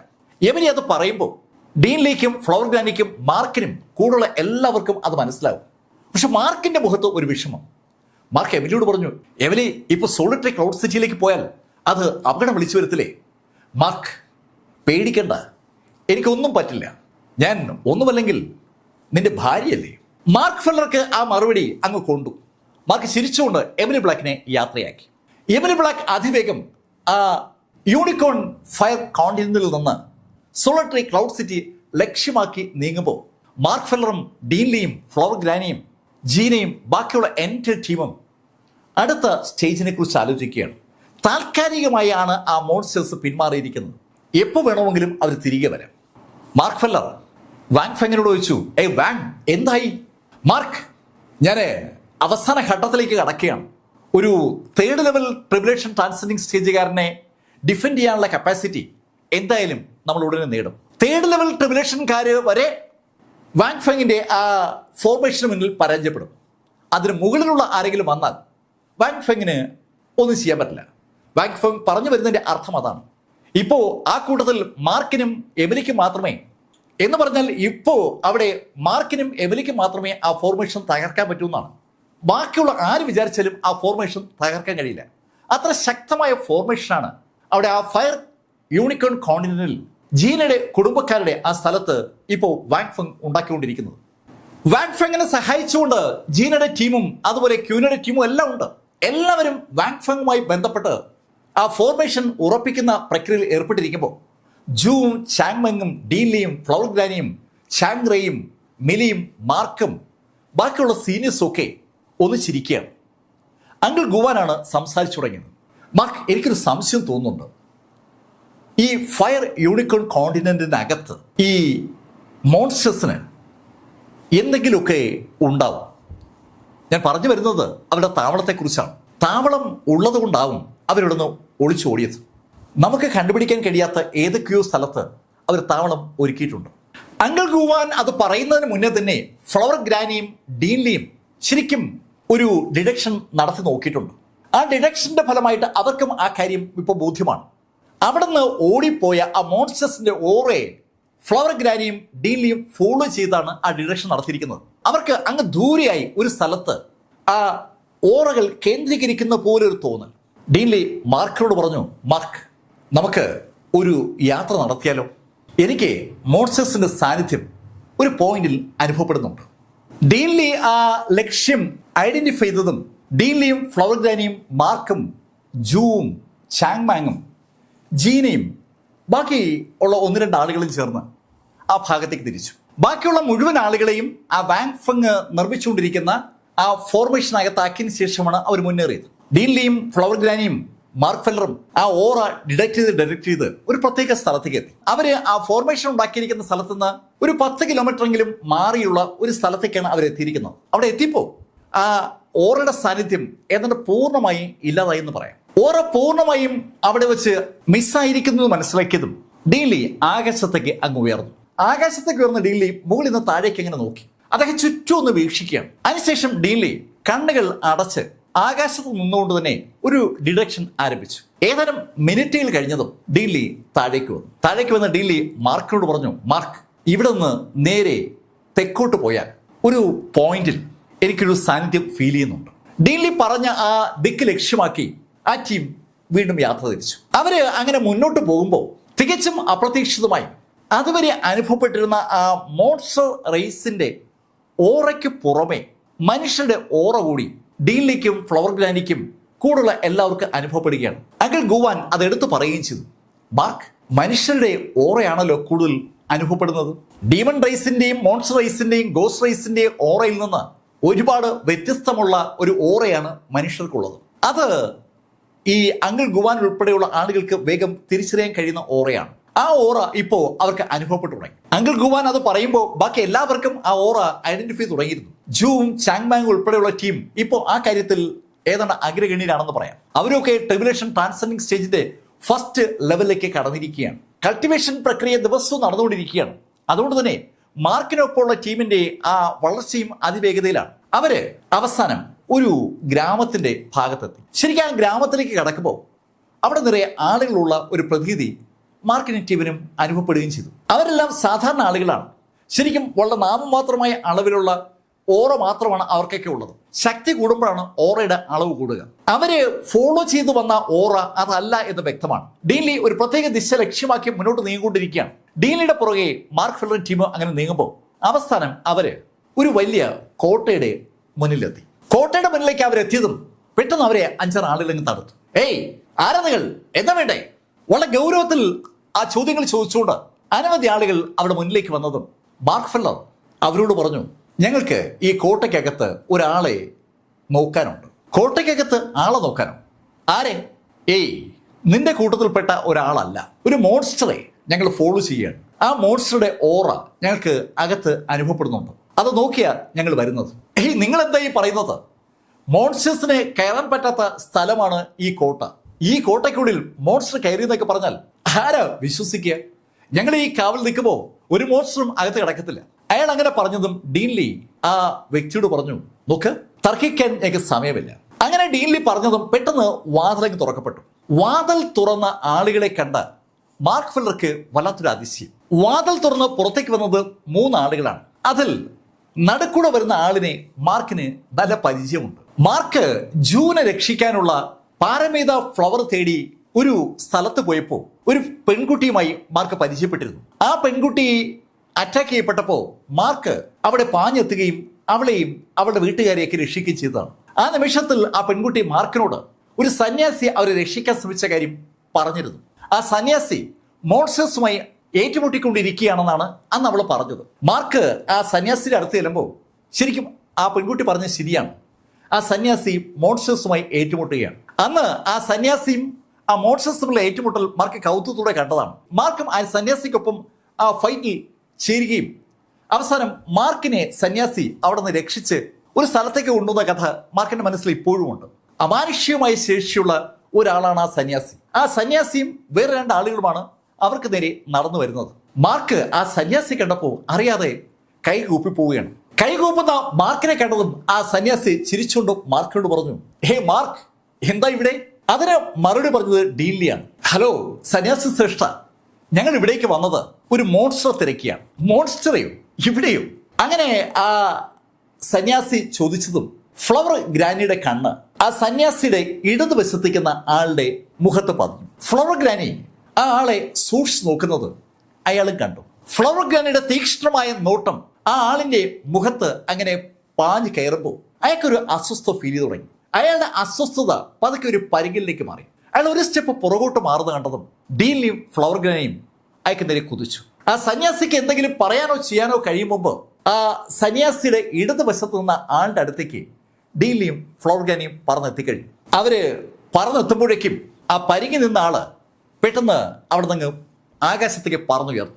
ആകാശത്തേക്ക് പറന്നു ഉയരുമ്പോൾ തന്നെ ഒരു കാഴ്ച അവിടെ വിസിബിൾ ആവുകയാണ്. അയാളുടെ പുറകിൽ പതുക്കെ പതുക്കെ ചിറകുകൾ മുളച്ചു തുടങ്ങി. അമ്പരപ്പിക്കുന്ന വേഗതയിൽ 3 ജോഡി ചിറകുകൾ അയാളുടെ പുറകിൽ അങ്ങ് മുളച്ചു. ആ കാഴ്ച കണ്ട ആ സന്യാസിക്കൊപ്പമുള്ള ആ ചെറുപ്പക്കാരൻ വാ പൊളിച്ച് ആ കാഴ്ചയിലേക്ക് ഇങ്ങനെ നോക്കി നിൽക്കുകയാണ്. അയാൾ ഉറക്കെ പറഞ്ഞു പോവുകയാണ്, അയ്യോ, ഇയാളൊരു മോൺസ്റ്റർ ആണെന്നുള്ള കാര്യം ഇതുവരെ ഞങ്ങളാരും അറിഞ്ഞില്ലല്ലോ. ഇയാൾക്ക് ഇവിടെ ഭാര്യയും കുട്ടികളും വരെ ഉണ്ട്. മോൺസ്റ്റർ റൈസിൽ ജനിച്ച ഒരാള് വേഷം മാറി മനുഷ്യരൂപത്തിൽ അവിടെ എത്തുകയും ആ മനുഷ്യരുടെ ഇടയിൽ നിന്ന് ഒരാളെ വിവാഹം കഴിക്കുകയും ആ വിവാഹത്തിന്റെ ഫലമായി ഒരു കുട്ടി ഉണ്ടാവുകയും ചെയ്തിരിക്കുന്നു എന്നുള്ള ഒരു കഥയാണ് ആ ചെറുപ്പക്കാരൻ ആ നിമിഷത്തിൽ പറഞ്ഞത്. ആ കഥ മാർക്കും കൂടുതലുള്ള ആളുകളും കേൾക്കുമ്പോൾ ആകാശത്തേക്ക് ഡീൻലിയും ഫ്ലവർ ഗ്രാനിയും കുതിച്ചു കഴിഞ്ഞിരുന്നു. അവിടെ താഴെ അവരെല്ലാവരും അങ്ങനെ കണ്ടുകൊണ്ട് നിൽക്കുമ്പോൾ മുകളിൽ ഒരു യുദ്ധം ആരംഭിച്ചു. ഡീൻലിയും ഫ്ലവർ ഗ്രാനിയും സംയുക്തമായിട്ടാണ് ആ മോൺസ്റ്ററെ അറ്റാക്ക് ചെയ്തത്. അതുകൊണ്ട് തന്നെ അയാൾക്ക് അധികം നേരം പിടിച്ചു നിൽക്കാനൊന്നും പറ്റിയില്ല. ഏകദേശം ഒരു 10-15 മിനിറ്റ് കഴിഞ്ഞതും ഫ്ലവർ ഗ്രാനിയും ഡീൻലിയും താഴെ എത്തി. ആ നിമിഷത്തിൽ മുകളിൽ നിന്ന് അടർന്നു വീഴുന്ന ദേഹഭാഗങ്ങൾ നമുക്ക് കാണുകയും ചെയ്യും. ആ മോൺസ്റ്റർ താഴേക്ക് പൂർണ്ണമായും വീണ് ജീവൻ നഷ്ടമായെന്ന് ഉറപ്പായതും മാർക്ക് ഫെല്ലർ ആ സന്യാസിയോട് ചോദിച്ചു, മാസ്റ്റർ, എന്താ ഇതിന്റെയൊക്കെ അർത്ഥം? ഒരു മോൺസ്റ്റർ അങ്ങേക്കൊപ്പം ഉണ്ടായിരുന്നിട്ടും അങ്ങ് ആ മോൺസ്റ്റർ തിരിച്ചറിഞ്ഞില്ലെന്ന് പറഞ്ഞാൽ അതിന്റെയൊക്കെ അർത്ഥം എന്താണ്? അങ്ങനെ മാർക്ക് ഫെല്ലർ ചോദിച്ചതും ആ സന്യാസിയുടെ മുഖത്ത് ഒരു വിളർച്ചയുണ്ടായി. അയാൾ മാർക്കിനോട് പറഞ്ഞു, മാർക്ക്, ഓരോ ആളിനും ഓരോ കർമ്മമല്ലേ ഉള്ളത്. ആ സന്യാസി ആ വാചകം പറഞ്ഞതും സന്യാസിയുടെ വലതു ഭാഗത്തുണ്ടായിരുന്ന ആ ചെറുപ്പക്കാരന്റെ മുഖത്ത് വല്ലാത്തൊരു അമ്പരപ്പ്. അയാൾ അമ്പരപ്പോടെ ആ സന്യാസിയോട് ചോദിച്ചു, മാസ്റ്റർ, എന്തായി പറഞ്ഞത്? ഓരോരുത്തർക്കും ഓരോ കർമ്മമുണ്ടെന്നു എന്ന് പറഞ്ഞാൽ നമ്മളെ കബളിപ്പിച്ച ആ മോൺസ്റ്ററും അവന്റെ കർമ്മം അനുഷ്ഠിച്ചു എന്നാണോ? ഏയ് വാൻ, ഞാൻ ഉദ്ദേശിച്ചതും അത് തന്നെയാണ്. ഏതൊരാൾക്കും അവരുടേതായ ഒരു കർമ്മമുണ്ട്. ആ കർമ്മത്തിൽ നിന്ന് മാറി നിൽക്കാൻ നമുക്ക് പറ്റില്ല. നമ്മൾ അറിയാതെ നമ്മൾ നിയന്ത്രിക്കപ്പെടുകയാണ്. മാസ്റ്റർ ചെൻ, അങ്ങ് എന്തായി പറയുന്നത്? അങ്ങേയും ആരെങ്കിലും നിയന്ത്രിക്കുന്നു എന്നാണോ അങ്ങേ പറഞ്ഞു വരുന്നത്? ആ വാൻ എന്ന് വിളിക്കപ്പെട്ട ആള് ചെൻ എന്ന പേരുള്ള ആ സന്യാസിയോട് ആ ചോദ്യം ചോദിക്കുമ്പോൾ ഡീൻലിയും ഫ്ലവർ ഗ്രാനിയും മാർക്ക് ഉൾപ്പെടെയുള്ള ആ സംഘം വല്ലാത്തൊരു അമ്പരപ്പോടുകൂടി ആ സംഭാഷണം കണ്ടു നിൽക്കുകയാണ്. അവർക്ക് അങ്ങോട്ട് വിശ്വസിക്കാൻ പറ്റുന്നില്ല. ആ സംഭാഷണത്തിന്റെ അർത്ഥത്തെയാണ് അവർക്ക് വിശ്വസിക്കാൻ പറ്റാത്തത്. മാസ്റ്റർ ചെൻ എന്ന് വിളിക്കപ്പെട്ട ആൾക്ക് ആ മോൺസ്റ്റർ റേസിലെ കൊല്ലപ്പെട്ട ആളോട് ഒരു സിമ്പതി ഉണ്ടെന്നുള്ള യാഥാർത്ഥ്യം ആ ചെറു സംഭാഷണത്തിലായി ഡീൻലിയും ടീമും മനസ്സിലാക്കിയിട്ടുണ്ട്. ഒന്നുകൂടി ക്ലാരിഫൈനായി മാർക്ക് ഫെല്ലർ എടുത്തു ചോദിച്ചു, മാസ്റ്റർ ചെൻ, അങ്ങ് ഈ മോൺസ്റ്റർ റേസിന്റെ ചെയ്തികളെ അംഗീകരിക്കുകയാണ്? മാർക്ക്, ഞാൻ അംഗീകരിച്ചാലും ഇല്ലെങ്കിലും ചില കാര്യങ്ങൾ സംഭവിക്കുക തന്നെ ചെയ്യും. അങ്ങനെ പറഞ്ഞിട്ട് ചെൻ പെട്ടെന്ന് അവിടെ നിന്ന് അപ്രത്യക്ഷമായി. അയാളുടെ അപ്രത്യക്ഷമാകാനുള്ള കഴിവ് മാർക്ക് ഫെല്ലർക്ക് നേരത്തെ തന്നെ പരിചയമുള്ളതാണ്. സ്പേസ് നിയന്ത്രിക്കുന്ന കേസിൽ അസാമാന്യമായ കരുത്ത് ആ മാസ്റ്റർ ചെന്നിനുണ്ട്. ഡീമൺ റേസും മോൺസ്റ്റർ റേസും ഗോസ്റ്റ് റേസും ചേർന്ന് ഹ്യൂമൻ റേസിനെ അറ്റാക്ക് ചെയ്യുന്ന സമയത്ത് അതിശക്തരായ ചില യോദ്ധാക്കൾ ഹ്യൂമൻ റേസിനെ പ്രൊട്ടക്ട് ചെയ്യാനായി ഉണ്ടാകുമെന്ന് ഹോളി റീജനുകാർ എപ്പോഴും പറയാറുണ്ട്. പ്രത്യേകിച്ച് ടാനിഷി ബ്ലാക്കും ഷീ ലീമാനൊക്കെ. അവരെ എടുത്തു പറയുന്ന പേരിൽ ഒരാള് ഈ മാസ്റ്റർ ചെന്നാണ്. 4 സെക്ഷൻസ് ആൻഡ് 4 സ്കൂൾസ് എന്ന പേരിലുള്ള ഒരു സന്യാസി സമൂഹമുണ്ട്. 4 സ്കൂളുകളും 4 സെക്ഷനുകളും അവരുടെ ഭാഗമായിട്ടുണ്ട്. ആ ടീമിന്റെ അതിശക്തനായ നേതാവാണ് മാസ്റ്റർ ചെൻ. അയാളുടെ എബിലിറ്റി എന്താണെന്ന് ആർക്കും അറിയില്ല എന്നാണ് സത്യം. നിമിഷ നേരം കൊണ്ട് അപ്രത്യക്ഷമാകാൻ കഴിയുന്ന അതിശക്തനായ ആ വ്യക്തി ഇപ്പൊ ഇതാ മോൺസ്റ്റർ റേസുമായി കണക്റ്റഡ് ആണെന്ന് ഒരു തോന്നൽ ഉണ്ടായിരിക്കുകയാണ്. ഇതിനു പുറമെ രണ്ടാമതായി അവർ കാണുന്നത് ആ സ്കൈ സെക്ഷൻ പ്ലാറ്റ്ഫോമിലുള്ള ആ മിസ്റ്റീരിയൽ വേൾഡിൽ ഉണ്ടായിരുന്ന സ്കോളറാണ്. മാർക്കിന്റെ കൂടെയുള്ള ചാങ് ബാങ് ഉൾപ്പെടെയുള്ള എല്ലാവരുടെ ശരീരത്തിലെയും ശാപം മാറ്റിയ അതേ സ്കോളർ, ഗോസ്റ്റ് വേൾഡിൽ വെച്ച് മാർക്കിനെ സംരക്ഷിച്ച അതേ സ്കോളർ, അയാള് ഇനി ഏത് ടീമിന്റെ കൂടെയാണെന്നുള്ള കാര്യമാണ് അറിയേണ്ടത്. മൂന്നാമത്തെ വ്യക്തി മാസ്ക് വെച്ച ആ സ്ത്രീയാണ്. അവരെ ഗോസ്റ്റ് വേൾഡിനകത്ത് വെച്ച് മാർക്ക് കണ്ടു എന്ന് ഒരു തോന്നൽ മാർക്കിനുണ്ട്. അവരിനി ഗോസ്റ്റ് വേൾഡിന്റെ ഭാഗമാണോ അതോ മനുഷ്യരുടെ ഭാഗമാണോ, അതും തിരിച്ചറിയേണ്ട ഒരു വസ്തുതയാണ്. പിന്നീട് ശക്തരായി മാറിയിരിക്കുന്ന ആളുകളിൽ ഒരാൾ ശ്രീറാമാണ്. ശ്രീറാം ഇപ്പോ ഡീമൺ റേസിനൊപ്പമാണ്. ശ്രീറാമിന്റെ അനുജൻ ശ്രീഹരി ഗോസ്റ്റ് വേൾഡിനകത്ത് പെട്ടുപോയിട്ടുണ്ടെങ്കിൽ ഗോസ്റ്റ് റേസിന്റെ ഭാഗമാകും. ഈ കാര്യങ്ങളൊക്കെ മാർക്ക് ഫെല്ലർക്കും ടീമിനും അറിയാം. അവര് വളരെ പ്രതീക്ഷയോടെ കണ്ടിരുന്ന മാസ്റ്റർ ചെന്നാണ് ഇത് അവരുടെ മുന്നിൽ നിന്ന് അപ്രത്യക്ഷമായിരിക്കുന്നത്. ഈ നിമിഷത്തിൽ വല്ലാത്ത വിഷമത്തോട് നിൽക്കുകയാണ് ചെന്നിനൊപ്പം ഉണ്ടായിരുന്ന ആ സന്യാസി വാൻ എന്ന് വിളിക്കപ്പെട്ട വ്യക്തി. വാനിന്റെ വിഷമിക്കുന്ന മുഖം കണ്ടതും ഡീൻലി വാനോട് പറഞ്ഞു, മാസ്റ്റർ വാൻ, വിഷമിക്കേണ്ട കാര്യമൊന്നുമില്ല. ചിലത് ഇങ്ങനെയാണ്, നമുക്ക് അറിയാൻ കഴിയില്ല കൂടെ നിൽക്കുന്ന ആള് ശത്രുവാണോ മിത്രമാണോ. എന്തായാലും നിനക്കൊപ്പം ഉണ്ടായിരുന്ന സമയത്ത് മാസ്റ്റർ ചെന്നാണെങ്കിലും നേരത്തെ കൊല്ലപ്പെട്ട വ്യക്തിയാണെങ്കിലും നിനക്ക് ഉപദ്രവമൊന്നും ഉണ്ടാക്കില്ല എന്നതിന് ഒരു വലിയ ഭാഗ്യമല്ലേ. മാസ്റ്റർ വെന്നിനെ ഇപ്പൊ അങ്ങനെ ആശ്വസിക്കാൻ പറ്റൂ. ആ ചെന്നൊപ്പം ഉണ്ടായിരുന്ന വ്യക്തിയും ഒരുപാട് കൊല്ലക്കാലം അയാൾക്കൊപ്പം ഉണ്ടായിരുന്നവരാണ്. ആ സമയത്തൊന്നും അയാൾക്ക് ഉപദ്രവമൊന്നും അവർ ഉണ്ടാക്കിയിട്ടില്ല. അതിന്റെ കാരണം എന്താണെന്ന് ചോദിച്ചാൽ അയാൾക്ക് അറിയത്തില്ല. ചിലപ്പോൾ ഒരു സംശയം ഉണ്ടാകാതിരിക്കാൻ വേണ്ടിയായിരിക്കാം. എന്തായാലും മനുഷ്യരുമായി ബന്ധപ്പെട്ട എന്തോ ചില കാര്യങ്ങൾ ഈ മോൺസ്റ്റർ റേസിന് ഉണ്ടെന്നുള്ള കാര്യത്തിൽ ഒരു സംശയവുമില്ല എന്ന ധാരണയിലേക്ക് ഡീൻലി ടീമും എത്തി. ഒരു പരീക്ഷണമായിരിക്കുമോ ചിലപ്പോ ഈ 4 സെക്ഷൻ 4 സ്കൂൾസുമായി ബന്ധപ്പെട്ട് ആ മോൺസ്റ്റർ റേസുകാർ നടത്തിക്കൊണ്ടിരുന്നത്. 4 സെക്ഷൻസ് ആൻഡ് 4 സ്കൂൾസ് എന്ന സ്ഥാപനത്തിന്റെ തലവനെ പോലെ പ്രവർത്തിച്ച വ്യക്തിയാണ് മാസ്റ്റർ ചെൻ. മാസ്റ്റർ ചെന്നിനൊപ്പം നിന്ന് മോൺസ്റ്റർ റേസുകാർ എന്തായിരിക്കാം അവിടെ ചെയ്തു കൂട്ടിയിരിക്കുക, അല്ലെങ്കിൽ എന്ത് പഠനമായിരിക്കാം അവര് ഈ സ്കൂളുമായി കണക്ട് ചെയ്ത് നടത്തിയിരിക്കുക. ഒരുപാട് ചോദ്യങ്ങൾ ഡീൻലിക്കും ഫ്ലവർ ഗ്രാനിക്കും മാർക്കിനും ഒക്കെ ഉണ്ട്. അവര് മാസ്റ്റർ വാനിനോട് അയാൾക്ക് അറിവുള്ള കാര്യങ്ങളെ കുറിച്ചൊക്കെ സംസാരിച്ചു തുടങ്ങി. അങ്ങനെ സംസാരിച്ചുകൊണ്ടിരിക്കുമ്പോഴേക്കും 2 ചെറുപ്പക്കാർ കൂടി അവിടേക്ക് വന്നു. ആ 2 പേരെയും കണ്ടതും വാൻ എന്ന് വിളിക്കപ്പെട്ട വ്യക്തി ചിരിച്ചുകൊണ്ട് അവരെ ഡീൻലിക്ക് ടീമിനെ പരിചയപ്പെടുത്തി. ഇവര് എന്റെ ബ്രദേഴ്സാണ്. ഇത് വാൻ മെങ്, ഇത് വാൻ ഷാൻ, ഞാൻ Wan Feng. Wan Feng, Wan Shan, Wan Meng, ആ 3 പേരും അതിശക്തരായ യോദ്ധാക്കളാണ്, സഹോദരന്മാരുമാണ്. എന്നാലും അവരുമായി കുറെ നേരം സംസാരിച്ചപ്പോൾ മാസ്റ്റർ ചെന്നും നേരത്തെ കൊല്ലപ്പെട്ട വ്യക്തിയും അവിടെ ചെയ്തുകൊണ്ടിരുന്ന ആക്ടിവിറ്റീസിനെ കുറിച്ചൊക്കെ ഏകദേശം ഒരു ധാരണ ഡീൻലിക്കും ഫ്ലവർ ഗ്രാനിക്കും ടീമിനും ഒക്കെ കിട്ടി. ആ ധാരണയുമായി അവര് അവിടെ നിന്ന് വീണ്ടും വാങ് ഫെങ്ങിന്റെ അടുത്തേക്ക് മടങ്ങി. അവർ മടങ്ങിയെത്തുമ്പോൾ വാങ് ഫെങ് ഏതാണ്ട് ആ ഫോർമേഷൻ പൂർത്തീകരിക്കുന്ന ഘട്ടത്തിലേക്ക് എത്തിക്കഴിഞ്ഞു. അടുത്ത 2 ദിവസം മാർക്ക് ഫെല്ലറും ടീമും ആ ഫോർമേഷൻ പൂർത്തീകരിക്കുന്നതിനുള്ള നടപടികൾ തന്നെ ചെയ്തുകൊണ്ടിരിക്കുമ്പോൾ ഡീൻലി മാർക്കിനോട് പറഞ്ഞു, മാർക്ക്, എനിക്ക് ഒരു സംശയം തോന്നുന്നുണ്ട്. എന്താ ഡീൻലി അങ്ങ് ഉദ്ദേശിക്കുന്നത്? മാർക്ക്, മനുഷ്യരുമായി ബന്ധപ്പെട്ട് എന്തോ ഒരു ആക്ടിവിറ്റി ആ മോൺസ്റ്റർ റേസുകാർ ഈ വൻകരയ്ക്കുള്ളിൽ നടത്തുന്നുണ്ട്. ആ ആക്ടിവിറ്റി നമ്മുടെയൊക്കെ കണ്ണിൽ നിന്ന് അവർ മറച്ചു പിടിച്ചിരിക്കുകയാണ്. അത് എന്താണെന്ന് നമുക്ക് കണ്ടുപിടിക്കണം. ഒരുപാട് മോൺസ്റ്റർ റേസുകാർ ഡീൻലിൻ ടീമിനെ ആക്രമിച്ചതാണ്. അതിൽ കുറേയേറെ ആളുകളെ മാർക്കിനും ടീമിനെയും കൊല്ലാൻ പറ്റിയെങ്കിലും ഭൂരിപക്ഷം ആളുകളും അവിടെ നിന്ന് ഓടി രക്ഷപ്പെട്ടിരുന്നു. അവരെങ്ങോട്ടാണ് ഓടി രക്ഷപ്പെട്ടതെന്ന് കണ്ടെത്താൻ മാർക്കിനും ടീമിനും ഇതുവരെ പറ്റിയിട്ടില്ല. ശരിക്കും ആ ഫയർ യൂണിക്കോൺ കോണ്ടിനെന്റ് വൻ വിസ്താരമുള്ള ഒരു വലിയ പ്രദേശമാണ്. കാടും മലകളും നദികളും പുഴകളും ഒക്കെ ഇഷ്ടംപോലെ ഉണ്ട്. അതിനിടയിൽ ഗ്രാമങ്ങളും പട്ടണങ്ങളും ഒക്കെ ഉണ്ട്. ധാരാളം മനുഷ്യർ താമസിക്കുന്ന ഒരു മേഖലയാണ്. കോടിക്കണക്കിന് ആളുകൾ താമസിക്കുന്നു എന്ന് പറയാം. ഇതിനിടയിൽ ഈ മോൺസ്റ്റർ റേസുകാർ കടന്നു കയറിയിട്ടുണ്ടെങ്കിൽ അവരെ എങ്ങനെ കണ്ടുപിടിക്കും? മോൺസ്റ്റർ റേസിലെ ഒരാള് എത്രയോ കൊല്ലക്കാലം ഒരു മനുഷ്യനായിട്ട് ആ 4 സ്കൂൾസ് 4 സെക്ഷനകത്ത് താമസിച്ചിട്ടും അവിടെ ആർക്കും അയാളൊരു മോൺസ്റ്റർ ആണെന്ന് മനസ്സിലാക്കാനേ പറ്റിയിട്ടില്ല. അങ്ങനെയാണെങ്കിൽ ഈ കോടിക്കണക്കിന് മനുഷ്യരുടെ ഇടയിൽ എത്ര മോൺസ്റ്റേഴ്സ് പതുങ്ങി കഴിയുന്നുണ്ടാവും? അത് ചോദ്യം നമ്പർ 1. രണ്ടാമത്തെ കാര്യം, എന്താണ് അവരുടെ ലക്ഷ്യം? എന്തിനാ അവർ മനുഷ്യരുമായി ബന്ധമുണ്ടാക്കുന്നത്? മനുഷ്യർ അവരുടെ ശത്രുക്കളാണ്. മനുഷ്യരെ കണ്ടുകിട്ടിയാൽ ആക്രമിക്കുകയും കൊലപ്പെടുത്തുകയും എന്നുള്ളതാണ് അവരുടെ പരിപാടി. പക്ഷേ മനുഷ്യരുമായി ബന്ധപ്പെട്ട് ഇത്രയും നാള് കഴിഞ്ഞിട്ടും ആ 4 സ്കൂൾസ് 4 സെക്ഷനിലെ ഒരാളെപ്പോലും ആ മോൺസ്റ്റർ ആക്രമിച്ചിട്ടില്ല. എന്തായിരിക്കാം അതിന്റെ കാരണം? അയാൾ എന്താണ് യഥാർത്ഥത്തിൽ അവിടെ ചെയ്തുകൊണ്ടിരുന്നത്? അയാൾ വിവാഹിതനാണെന്നും ഒരു മനുഷ്യ സ്ത്രീയിൽ അയാൾക്കൊരു കുഞ്ഞുണ്ടെന്നുമുള്ള കഥ വാൻ സഹോദരന്മാർ പറഞ്ഞ് ഡീൻലിക്കൊക്കെ അറിയാം. ശരിക്കും ആ മോൺസ്റ്റർ റേസിലെ ആ വ്യക്തി ഇവിടെ ഈ ഫയർ യൂണിക്കോൺ കോണ്ടിനെന്റിലെത്തി ഒരു മനുഷ്യ സ്ത്രീയെ കല്യാണം കഴിച്ച് അവർക്കൊപ്പം കഴിഞ്ഞത് ഒരു ടെസ്റ്റാണോ?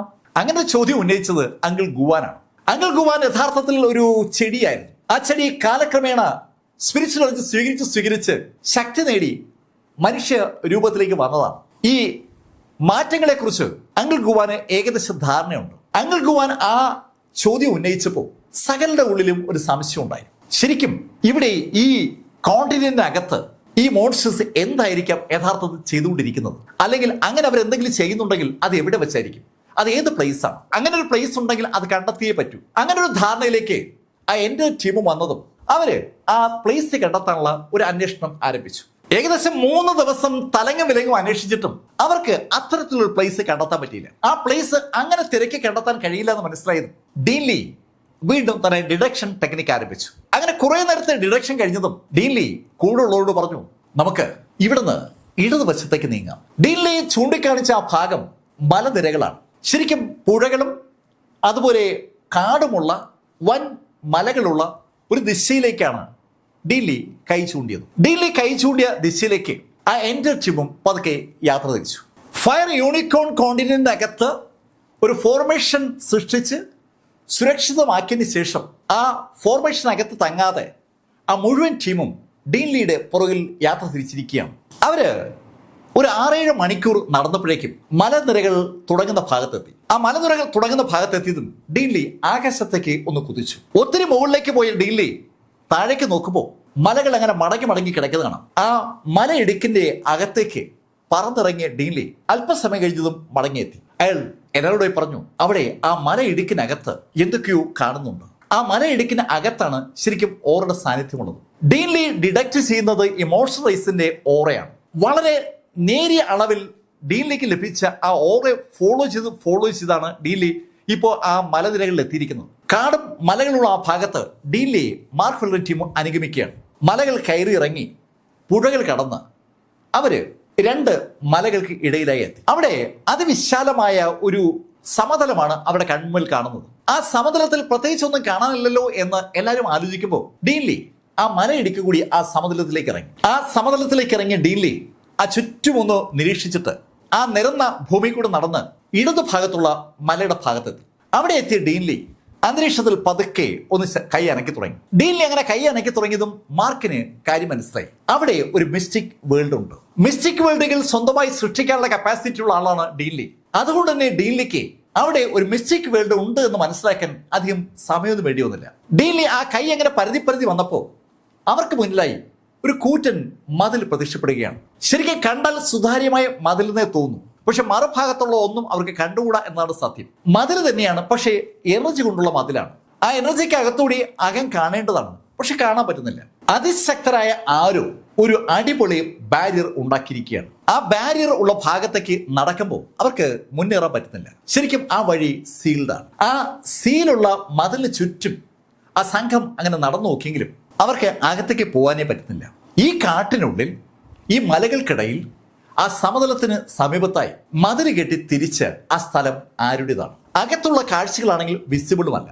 അകത്ത് എന്തോ ഉണ്ട്. അക്കാര്യത്തിൽ മാർക്കിനൊപ്പം എത്തിയ ആർക്കും ഒരു സംശയവുമില്ല. ഡീൻലിയും ഫ്ലവർ ഗ്രാൻഡും ചേർന്ന് ആ ഫോർമേഷൻ ഒന്ന് അരിച്ചു പറക്കിയെടുക്കുമ്പോൾ വാങ് ഫെങ്ങും അവിടേക്ക് എത്തി. വാങ് ഫെങ് പെട്ടെന്ന് അതിന്റെ കേന്ദ്രബിന്ദു അവർക്ക് ദൃശ്യമാക്കി. ഈ ഡിഡക്ഷനിലെ ഒരു ഉസ്താദാണല്ലോ Wang Feng. Wang Feng deduce ചെയ്തെടുത്ത ആ കേന്ദ്ര ബിന്ദു കണ്ടതും ഡീൻലി കൈയൊന്നുയർത്തി. ആ നിമിഷത്തിൽ ആകാശത്തുനിന്ന് ശക്തമായ മിന്നലുകൾ ആ കേന്ദ്രത്തിലേക്ക് തുടർച്ചയായി ഒന്ന് പതിച്ചു തുടങ്ങി. തുടർച്ചയായി ആ കേന്ദ്രത്തിലേക്ക് മിന്നലുകൾ പതിച്ചിട്ടും ആ ബാരിയറിന് ഒന്നും സംഭവിച്ചില്ല. അത് അനങ്ങുന്നതേയില്ല. അത് കണ്ടതും ഫ്ലവർ ഗ്രാനി അവരുടെ കൈയൊന്ന് കുടഞ്ഞു. 100 കണക്കിന് പൂ ഇതളുകൾ അവരുടെ കയ്യിൽ നിന്ന് അടർന്ന് താഴേക്ക് വീഴുകയും അത് ഒന്നിച്ച് ആ കേന്ദ്രത്തിനെ അറ്റാക്ക് ചെയ്യുകയും ചെയ്തു. അതിശക്തമായ പ്രകാശത്തോടുകൂടി ആ പൂക്കളുടെ ഇതളുകൾ ആ കേന്ദ്ര ബിന്ദുവിലേക്ക് പാഞ്ഞു ചെന്നെങ്കിലും അത് ഉണ്ടാക്കിയ പ്രകാശത്തിനോ അതിന്റെ പവറിനോ ആ പോയിന്റിനെ തകർക്കാനേ പറ്റിയില്ല. ചാങ്മാങ് ഈ കാഴ്ച കണ്ടുകൊണ്ട് നിൽക്കുകയാണ്. തന്റെ സർവ്വശക്തി എടുത്ത് ചാങ്മാങ് ആഞ്ഞൊരു ഒറ്റ ഇടിച്ച അതേ വേഗതയിൽ ചാങ്മാങ് പുറകോട്ട് തെറിച്ചെന്നല്ലാതെ അവിടെ ഒന്നും സംഭവിച്ചില്ല. അതിശക്തമായ ഒരു ഫോർമേഷൻ അതാണ് നമ്മളിവിടെ കാണുന്നത്. വാങ് ഫെങ് വിചാരിച്ചിട്ടും ചാങ്മെങ്ങും ഡീൻലിയും ഫ്ലവർ ഗ്രാനിയും വിചാരിച്ചിട്ടും അത് തകർക്കാൻ പറ്റുന്നില്ല. ഈ കാഴ്ച കണ്ടുകൊണ്ട് നിൽക്കുകയാണ് മാർക്ക് ഫെല്ലർ. മാർക്ക് പെട്ടെന്ന് തന്റെ ആ ഈവിൾ ആയുള്ള ഗോസ്റ്റ് സോഡ് എടുത്തു. ആ ഗോസ്റ്റ് സോഡ് കൊണ്ട് മാർക്ക് ഫെല്ലർ ആഞ്ഞൊരു ഒറ്റ വെട്ട്. ഒരു പച്ച പ്രകാശം അതിവേഗതയിൽ ആ കേന്ദ്രബിന്ദുവിലേക്ക് പാഞ്ഞു ഒന്ന് കൊണ്ടെങ്കിലും ഒന്നും സംഭവിച്ചില്ല. ശരിക്കും ഇതിനെയൊക്കെ അതിജീവിക്കാൻ കപ്പാസിറ്റി ഉള്ള എന്തോ സംഭവം ഉപയോഗിച്ച് അവിടെ സീൽ ചെയ്തിരിക്കുകയാണ്. ആ സീല് തകർത്താലേ അവർക്ക് അകത്തേക്ക് കടക്കാൻ പറ്റും. അകത്ത് എന്തോ ഉണ്ട്. അത് അവർ അന്വേഷിച്ചു വന്ന രഹസ്യവുമായി ബന്ധപ്പെട്ടതാണ്. ആ കാര്യം ഏതാണ്ട് പൂർണ്ണമായിട്ടും അവർക്ക് എല്ലാവർക്കും ഉറപ്പുള്ളതാണ്. സകലരും എന്ത് ചെയ്യണമെന്നറിയാതെ അങ്ങനെ വിഷമിച്ച് നിൽക്കുമ്പോൾ മാർക്ക് ഫെല്ലർ ആ പോയിന്റിന് മുന്നിൽ ചമ്ര പടിഞ്ഞ് അങ്ങിരുന്നു. അവിടെ ഇരുന്ന മാർക്ക് ഫെല്ലർ നോർത്തേൺ സൈഡിൽ നിന്ന് മാർക്ക് പഠിച്ചെടുത്ത ആ ഡീവറിംഗ് ടെക്നിക്ക് ആക്ടിവേറ്റ് ചെയ്തു. മാർക്ക് ഹെവൻലി ക്ലൗഡ് സെക്ഷനുമായി ഫൈറ്റ് ചെയ്തുകൊണ്ടിരിക്കുന്ന സമയത്ത് യുവാൻ ഷോയുടെ ആ നോർത്തേൺ റീജിയനിൽ നിന്ന് ഒരുപാട് ആളുകൾ ഈ സദേൺ മേഖലയിലേക്ക് വരികയും സദേൺ മേഖലയിലെ ആളുകളെ കൊല്ലുകയും ചെയ്യുമായിരുന്നു. ആ നോർത്തേൺ മേഖലയിലെ ആളുകൾക്ക് വൻ ശക്തി ഉണ്ടായിരുന്നു. മാർക്ക് ഫെല്ലറും ടീമും അവസാനം ആ നോർത്തേൺ വേൾഡ് കീഴടക്കുമ്പോൾ മാർക്ക് അവിടെ നിന്ന് ചില കാര്യങ്ങളൊക്കെ സമ്പാദിച്ചിട്ടുണ്ട്. നോർത്തേൺ വേൾഡിന്റെ ഡീവറിംഗ് ടെക്നിക്കാണ് അതിൽ ഏറ്റവും പ്രധാനപ്പെട്ടത്. Soul torment mind technique Mark ഉപയോഗിക്കാറുണ്ടല്ലോ, അതേ ശൈലിയിലുള്ള ഒരു സോൾ അബ്സോർപ്ഷൻ ടെക്നിക്കാണ്. ഈ നോർത്തേൺ ലാൻഡുകാര് ഒരു വൻ തുണിയുമായിട്ട് സദേൺ മേഖലയിൽ വന്നിട്ട് ആ തുണിയിലേക്ക് അവിടെയുള്ള ആളുകളുടെ മുഴുവൻ സോൾ വലിച്ചെടുക്കുന്ന ഒരു പ്രക്രിയയുണ്ട്. എത്ര സോൾ വേണമെങ്കിലും ആ തുണിയിലേക്ക് വലിച്ചെടുക്കാൻ കഴിയുമായിരുന്നു. അത് സദേൺ മേഖലയിലെ ആളുകൾക്ക് വൻ ബുദ്ധിമുട്ടുണ്ടാക്കിയതാണ്. ചില നഗരങ്ങളും ചില ഗ്രാമങ്ങളും ഒക്കെ ഒറ്റ രാത്രി കൊണ്ട് അങ്ങനെ ഒഴിപ്പിക്കപ്പെട്ടിട്ടുണ്ട്. മാർക്ക് ഫെല്ലർ ആ ടെക്നിക്കാണ് ആക്ടിവേറ്റ് ചെയ്തത്. മാർക്കിന്റെ മനസ്സിൽ തോന്നിയ ഒരു ആശയത്തിന്റെ അടിസ്ഥാനത്തിലാണ് മാർക്ക് ആ ടെക്നിക്ക് തന്നെ അവിടെ ഉപയോഗിച്ചത്. മാർക്ക് ബ്രീത്ത് ചെയ്ത് തുടങ്ങിയോടുകൂടി ഒരു ചുഴി മാർക്കിന്റെ തൊട്ടുമുന്നിൽ പ്രത്യക്ഷപ്പെടുകയും ചെയ്തു. ആ സീലിനെയും മതിലിനെയും ഒക്കെ കേന്ദ്രീകരിച്ചിരിക്കുന്ന എന്തോ ചില സാധനങ്ങൾ പതുക്കെ ഇളകി തുടങ്ങിയാണ്. ആ ഇളകി തുടങ്ങിയ സാധനങ്ങൾ മാർക്കിന്റെ അടുത്തേക്ക് ഒഴുകി തുടങ്ങി. ശരിക്കും ഇരു ഭാഗത്തു നിന്നും മാർക്കിനടുത്തേക്ക് അതിങ്ങനെ ഒഴുകി വരികയാണ്. മാർക്കിനടുത്തേക്ക് ഒഴുകി വരുന്ന ആ സംഭവങ്ങൾ മാർക്കിന് ചുറ്റും വൃത്താകൃതിയിൽ കറങ്ങി തുടങ്ങി. അങ്ങനെ കറങ്ങുന്നിടയിൽ മാർക്കിന്റെ ബോഡിയിൽ അത് ടച്ച് ചെയ്യുന്നതും മാർക്കിന്റെ ഉള്ളിലേക്ക് അത് കടക്കുന്നതുമായ അമ്പരപ്പിക്കുന്ന കാഴ്ച ചുറ്റും നിൽക്കുന്ന ആളുകൾ കാണുന്നുണ്ട്. ശരിക്കും ആ കാഴ്ച കണ്ടു തുടങ്ങിയതും മാർക്കിന്റെ ചുറ്റും അനുഭവപ്പെടുന്ന പ്രഷർ അങ്ങ് കൂടുകയാണ്. ആ പ്രഷർ കൂടുന്നതും ഡീൻലി സകലരെയും അവിടുന്ന് പുറകോട്ട് വലിച്ചു. മാർക്ക് ഇരിക്കുന്നിടത്തുനിന്ന് ഏകദേശം 100 അടി പുറകിലേക്കാണ് ഡീൻലി ആളുകളെ വലിച്ചു മാറ്റിയത്. വലിച്ചു മാറ്റിയെന്ന് മാത്രമല്ല, ഡീൻലിയും ഫ്ലവർ ഗ്രാനിയും ചേർന്ന് അതിശക്തമായ ഒരു ബാരിയർ അവർക്ക് മുന്നിൽ അവിടെ ഉണ്ടാക്കുകയും ചെയ്തു. മാർക്കിന്റെ ചുറ്റും എന്തൊക്കെയോ നടക്കാൻ പോവുകയാണെന്നുള്ള ഒരു മുൻവിധി ആ സൃഷ്ടിയിൽ നിന്ന് നമുക്ക് ഊഹിക്കും. ആ മുൻവിധി ശരിക്കും 100% ശരിയാകുന്ന കാഴ്ചയാണ് തുടർന്ന് നമ്മൾ കാണുന്നത്. മാർക്ക് ഫെല്ലറുടെ അടുത്തേക്ക് പാഞ്ഞു വരുന്ന ആ കാറ്റ് ശരിക്കും സോളുകളാണെന്ന് പറയാം. 100 കണക്കിന് 1000 കണക്കിന് 10000 കണക്കിന് സോളുകൾ ചേർത്ത് ഉണ്ടാക്കപ്പെട്ടിരുന്ന സീലിലെ സോളുകളെ പൊട്ടിച്ച് മാർക്ക് ഫെല്ലർ വലിച്ചെടുക്കുകയാണ്. കെട്ടുപൊട്ടിയ സോളുകൾ ഒന്നടങ്കം മാർക്കിനുള്ളിലേക്ക് ഇങ്ങനെ ഇരച്ചു കയറുകയാണ്. അതോടൊപ്പം ഈ മോഡ്സ് റേസുകാരുടെ ആ പ്രത്യേക ഊർജവും മാർക്ക് വലിച്ചെടുത്തു തുടങ്ങി. ചെകുത്താൻ ടീമിന്റെ ഡീവറിംഗ് ടെക്നിക്ക് പഠിച്ച മാർക്കിന് ആ ചെകുത്താന്മാരുടെ ഊർജം വലിച്ചെടുക്കാൻ പറ്റും. ഡാർക്ക് എനർജി, ആ ഡാർക്ക് എനർജി പോലെ ഒരു എനർജി, അങ്ങനെ മാർക്ക് വലിച്ചെടുക്കുന്ന എനർജി ഇപ്പൊ മാർക്കിനെ വിശേഷിപ്പിക്കാൻ പറ്റും. മാർക്ക് അതിനെ അങ്ങനെ വിശേഷിപ്പിക്കുന്നോ ഇല്ലയോ എന്നുള്ളതല്ല ഡീൻലിയുടെയും ടീമിന്റെ അമ്പരപ്പ്. മാർക്കിന്റെ ബോഡിയിലേക്ക് കയറുന്ന ആ പവറിന്റെ ശക്തി അവർക്കിപ്പോ വിസിബിൾ ആണ്. മാർക്കിന്റെ കണങ്കാലിൽ ഒരു പ്രകാശം ഉണ്ടായത് അവർ കണ്ടു. മാർക്കിന്റെ വലത് കണങ്കാലിലുണ്ടായ പ്രകാശം പെട്ടെന്ന് ഇടത് കാലിലും കാണാൻ പറ്റി. ഇടത് കണങ്കാലിൽ, തുടർന്ന് ഇടത് കാൽമുട്ടിൽ, വലത് കാൽമുട്ടിൽ, വലത് തോളിൽ, ഇടത് തോളിൽ. മാർക്കിന്റെ ബോഡിയിലെ 6 പോയിന്റുകളിൽ നിന്ന് അൺബിലീവബിൾ ആയിട്ടുള്ള പ്രകാശം ഉണ്ടാവുകയാണ്. ആ പ്രകാശം ഓർമ്മിക്കുന്ന ആ 6 പോയിന്റുകളിലേക്ക് ചുറ്റുമുള്ള സകലതും വന്നു കയറുകയാണ്. 6 പോയിന്റുകളിലേക്ക് ആ ചുഴികൾ മാറുകയാണ്. ഇപ്പോ കൃത്യമായി പറഞ്ഞ 6 ചുഴി മാർക്കിന് ചുറ്റും കാണാം. മാർക്കിന്റെ ഇരു ഷോൾഡറിലും ഇരു കാൽമുട്ടിലും ഇരു കാൽക്കുഴകളിലുമായി പ്രകാശം അങ്ങനെ ലയിച്ചു ചേരുകയാണ്. അതോടൊപ്പം ആ വായുവിനൊപ്പമുള്ള സകലതും. വായുവിനൊപ്പമുള്ളത് എന്താണെന്ന് ആളുകൾക്ക് നഗ്നനേത്രങ്ങൾ കൊണ്ട് കാണാൻ പറ്റുന്നില്ല, പക്ഷെ എന്തോ ഉണ്ടെന്നുള്ള കാര്യത്തിൽ സംശയമൊന്നുമില്ല. മാർക്ക് ഫെല്ലർ ഏകദേശം ഒരു അരമണിക്കൂർ ആ ശൈലിയിൽ തുറന്നു കാണും. ഈ സമയത്ത് മാർക്കൊരു വല്ലാത്ത കാഴ്ചയാണ്. മാർക്ക് എന്നാണ്ട് പൂർണ്ണമായും ജ്വലിച്ചു നിൽക്കണം എന്ന് പറയാം. മാർക്കിന്റെ ദേഹത്ത് 6 സ്ഥലത്ത് തീ കത്തും പോലെ പ്രകാശം ഇങ്ങനെ വരികയാണ്. മാർക്ക് സാവധാനം എണീറ്റു. മാർക്ക് ഫെല്ലർ അതിവേഗം ആ സീനുമായി ബന്ധപ്പെട്ട കാര്യങ്ങൾ വലിച്ചെടുത്തു തുടങ്ങുമ്പോൾ മാർക്കിന്റെ ബോഡിയിൽ ആ 6 പോയിന്റുകളും അങ്ങ് തിളങ്ങി തുടങ്ങിയാണ്. ആ തിളക്കം അങ്ങനെ കൂടിക്കൂടി വന്നതും മാർക്ക് ഫെല്ലർ കൈ നിവർത്തി ഒരൊറ്റ ഇടി. ആ സീല് എന്ന് പറയുന്ന ഭാഗം പെട്ടെന്നാണ് തകർന്ന് തരിപ്പണമായത്. നേരത്തെ മാർക്ക് ഫെല്ലർ ഇവിടെ ഉള്ള ആ ഗോസ്റ്റ് സോഡ് ഉപയോഗിച്ച് അറ്റാക്ക് ചെയ്തിട്ടും തകർക്കാൻ പറ്റാത്ത ആ സീലാണ് ഇപ്പോൾ ഇതാ തകർന്നിരിക്കുന്നത്. ആ സീല് തകർന്നതും അവിടെ ഒരു വാതിൽ പ്രത്യക്ഷപ്പെട്ടു. ശരിക്കും ഒരു പാസേജ് ആ വാതിലൂടെ നമുക്ക് കാണാം. ആ വാതിൽ കണ്ടതും ഡീൻലിയും ഫ്ലവർ ഗ്രാനിയും കൂടുള്ള സകല ആളുകളും ആ വാതിലിലൂടെ അകത്തേക്ക് നോക്കുകയാണ്. അങ്ങനെ നീണ്ടു നിവർന്ന് കിടക്കുന്ന ഒരു പാസേജാണ്. ആ പാസേജിന്റെ അറ്റത്ത് എന്താണെന്ന് അവിടെ നിന്ന് അവർക്ക് കാണത്തില്ല. എന്തായാലും ഒരു വാതില് ആ ശൈലിയിൽ സംരക്ഷിച്ചിരിക്കുന്നത് കൊണ്ട് അകത്ത് എന്തോ ഉണ്ടാകാൻ സാധ്യതയുണ്ട്. അങ്ങനെ തോന്നിയതും മാർക്കിനൊപ്പമുള്ള മുഴുവൻ ആളുകളും ഡീൻലിയുടെ നേതൃത്വത്തിൽ ആ പാസേജിലേക്ക് കടന്നു. അധികം വീതിയൊന്നും ആ പാസേജിനില്ല. ആ പാസേജ് വഴി ആ ടീം അങ്ങനെ ഏകദേശം ഒരു 10-15 മിനിറ്റ് നടന്നു കാണും. ആ പാസേജ് മുന്നോട്ട് പോകുന്നൊരു വളയുന്നുണ്ട്. അനവധി വളവും തിരിവുകൾക്ക് ശേഷം അവര് എത്തിച്ചേർന്നത് ഒരു മലയുടെ മുകളിലേക്കാണ്. ആ മലയുടെ മുകളിലേക്ക് എത്തിയ അവർ ആ പാസേജിന്റെ എൻഡിലൂടെ താഴെ കാണുന്ന സമതലത്തിലേക്ക് നോക്കുമ്പോൾ ശരിക്കും ഞെട്ടുന്ന ഒരു കാഴ്ചയാണ് കാണുന്നത്. അവിടെ ഇഷ്ടം പോലെ സ്ത്രീകളെ കാണുകയാണ്. സുന്ദരികളായ മനുഷ്യ സ്ത്രീകൾ. ആ മനുഷ്യ സ്ത്രീകൾ ഒട്ടുമുക്കാലും പ്രഗ്നന്റ് ആണ്. ആ പ്രഗ്നന്റായ മനുഷ്യ സ്ത്രീകളെ കണ്ട ഡീനിലേക്കൊപ്പമുള്ള സകല ആളുകളും ഒന്നും മനസ്സിലാക്കാതെ താഴേക്ക് നോക്കുമ്പോൾ അവര് ഞെട്ടുന്ന ഒരു കാഴ്ച കൂടി കണ്ടു. പൂർണ്ണ ഗർഭിണിയായ ഒരു സ്ത്രീ പ്രസവിക്കുന്ന രംഗമാണ് അവർ കണ്ടത്. ഒരു നോർമൽ പ്രസവമല്ല, ശരിക്കും ഒരു സിസേറിയൻ പോലുള്ള പ്രസവം. പക്ഷെ ആ പ്രസവത്തിന് ആ സ്ത്രീയെ ആരും അറ്റൻഡ് ചെയ്തിട്ടില്ല. ആ സ്ത്രീയുടെ വയറ് പിളർന്ന് ഒരു കുഞ്ഞ് പുറത്തേക്ക് വരികയാണ്. ആ കുഞ്ഞ് ആ വയറിൽ നിന്ന് പുറത്തേക്ക് വീണതും ആ കുഞ്ഞ് തന്നെ അതിൻ്റെ ഇടത് കൈകൊണ്ട് ആ കുഞ്ഞും അമ്മയും തമ്മിലുള്ള പൊക്കിൾക്കൊടി പതുക്കെ കട്ട് ചെയ്തു. ശരിക്കും അത് വലിച്ചു പൊട്ടിച്ചു എന്ന് പറയാം. സ്വപ്നത്തിൽ പോലും കാണുകയോ കേൾക്കുകയോ ചെയ്യാത്ത ഒരു രംഗം അവരിതാ കാണുകയാണ്. ആ സ്ത്രീ പ്രസവിച്ച കുഞ്ഞിന് ശരിക്കും ആരോഗ്യമുണ്ട്. ആ കുഞ്ഞ് അടുത്ത നിമിഷത്തിൽ ആ പൊട്ടിയ പൊക്കിൾക്കൊടി അവരെ വായിലേക്ക് വെച്ചു. ആ കുഞ്ഞ് ചെയ്യാൻ പോകുന്ന കാര്യം എന്താണെന്ന് ആർക്കും അങ്ങോട്ട് മനസ്സിലായില്ല. ഡീൻലി ഉൾപ്പെടെയുള്ള ആളുകൾ ആദ്യമായിട്ടാണ് ഈ ശൈലിയിൽ ഒരു രംഗം കാണുന്നത്. എന്താണ് സംഭവിക്കുന്നതെന്ന് അവർക്ക് മനസ്സിലാകും മുമ്പ് കുഞ്ഞ് ആ പൊക്കിൾക്കൊടി വലിച്ചും കുടിക്കുകയാണ്. അമ്പരപ്പിക്കുന്ന വേഗതയിൽ ആ കുഞ്ഞിന്റെ ഉള്ളിലേക്ക് രക്തം ഇരച്ചു കയറുന്നുണ്ടെന്ന് ആ കുഞ്ഞ് വലുതാകുന്ന കാഴ്ച കാണുന്ന ഏവർക്കും മനസ്സിലാവും. നഗ്ന നേത്രങ്ങൾ കൊണ്ട് വിസിബിൾ ആകുന്ന ശൈലിയിൽ ആ കുഞ്ഞങ്ങ് വലുതായി തുടങ്ങി. ആ അമ്മയുടെ ശരീരത്തിലെ രക്തം മുഴുവൻ വലിച്ചു ഊറ്റിയെടുക്കുകയാണ് ആ കുഞ്ഞ്. ആ കുഞ്ഞ് വലുതാകുന്ന അനുസരിച്ച് അമ്മയുടെ ബോഡിയിലെ രക്തം ഏതാണ്ട് വാർന്ന് അവസാനിച്ചു. ആ സമയമായപ്പോഴേക്കും ആ സ്ത്രീയുടെ ജീവൻ നഷ്ടമായെന്ന് പറയാം. ഏതാനും മിനിറ്റുകളോട് കഴിഞ്ഞപ്പോൾ ആ സ്ത്രീയുടെ എല്ലും തൊലി ഉൾപ്പെടെ സകലതും അവിടെ നിന്ന് അപ്രത്യക്ഷമാവുകയാണ്. ആ എല്ലും തൊലിയൊക്കെ അപ്രത്യക്ഷമാവുമ്പോൾ നമ്മൾ കാണുന്നത് ഒരു വലിയ കുട്ടിയാണ്. ആ കുട്ടി പെട്ടെന്ന് വലുതായി. വലുതാകുന്ന ക്രമത്തിൽ അവന്റെ മുതുകിൽ ചിറകുകൾ ഉണ്ടായി വരികയാണ്. ആദ്യം ഒരു ജോഡി ചിറക്, പിന്നെ 2 ജോഡി ചിറക്, പിന്നെ 3 ജോഡി ചിറക്. 3 ജോഡി ചിറകുകളാണ് ആ കുഞ്ഞിന്റെ പുറത്തുണ്ടായത്. ഈ കാഴ്ച അമ്പരപ്പോടെ കണ്ണുവെക്കാതെ ചാങ്മാങ്ങും ടീമും കാണുമ്പോൾ മറ്റൊരു സ്ത്രീയും ഇതിനിടയിൽ പ്രസവിച്ചു. ആ സ്ത്രീക്കും ഇതേ അനുഭവം ഉണ്ടായി. അവിടെയും ജനിച്ചത് ഒരു മോൺസ്റ്ററാണ്. ശരിക്കും ഈ ഡീൻലിക്കൊപ്പമുള്ള ആളുകളിൽ ഏറ്റവും ദേഷ്യം ഈ കാഴ്ച കണ്ടപ്പോൾ ഉണ്ടായത് ചാങ്മാങ്ങിനാണ്. 3ാമത്തെ സ്ത്രീയുടെ വയറ് പൊട്ടി കുഞ്ഞ് പുറത്തേക്ക് വന്നതും മലയുടെ മുകളിൽ നിന്ന് ചാങ്മാങ് താഴേക്ക് ചാടിക്കഴിഞ്ഞു.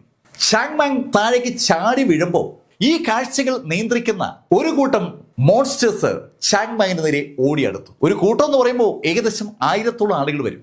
ചാങ്മാങ്ങിന് നേരെ അവർ ഓടി അടുക്കുന്ന കണ്ടതും മലയുടെ മുകളിൽ നിന്ന് ഡീൻലിയും ഫ്ലവർ ഗ്രാനിയും മാർക്കും ജൂവും ഉൾപ്പെടെ എല്ലാവരും താഴേക്ക് ചാടി.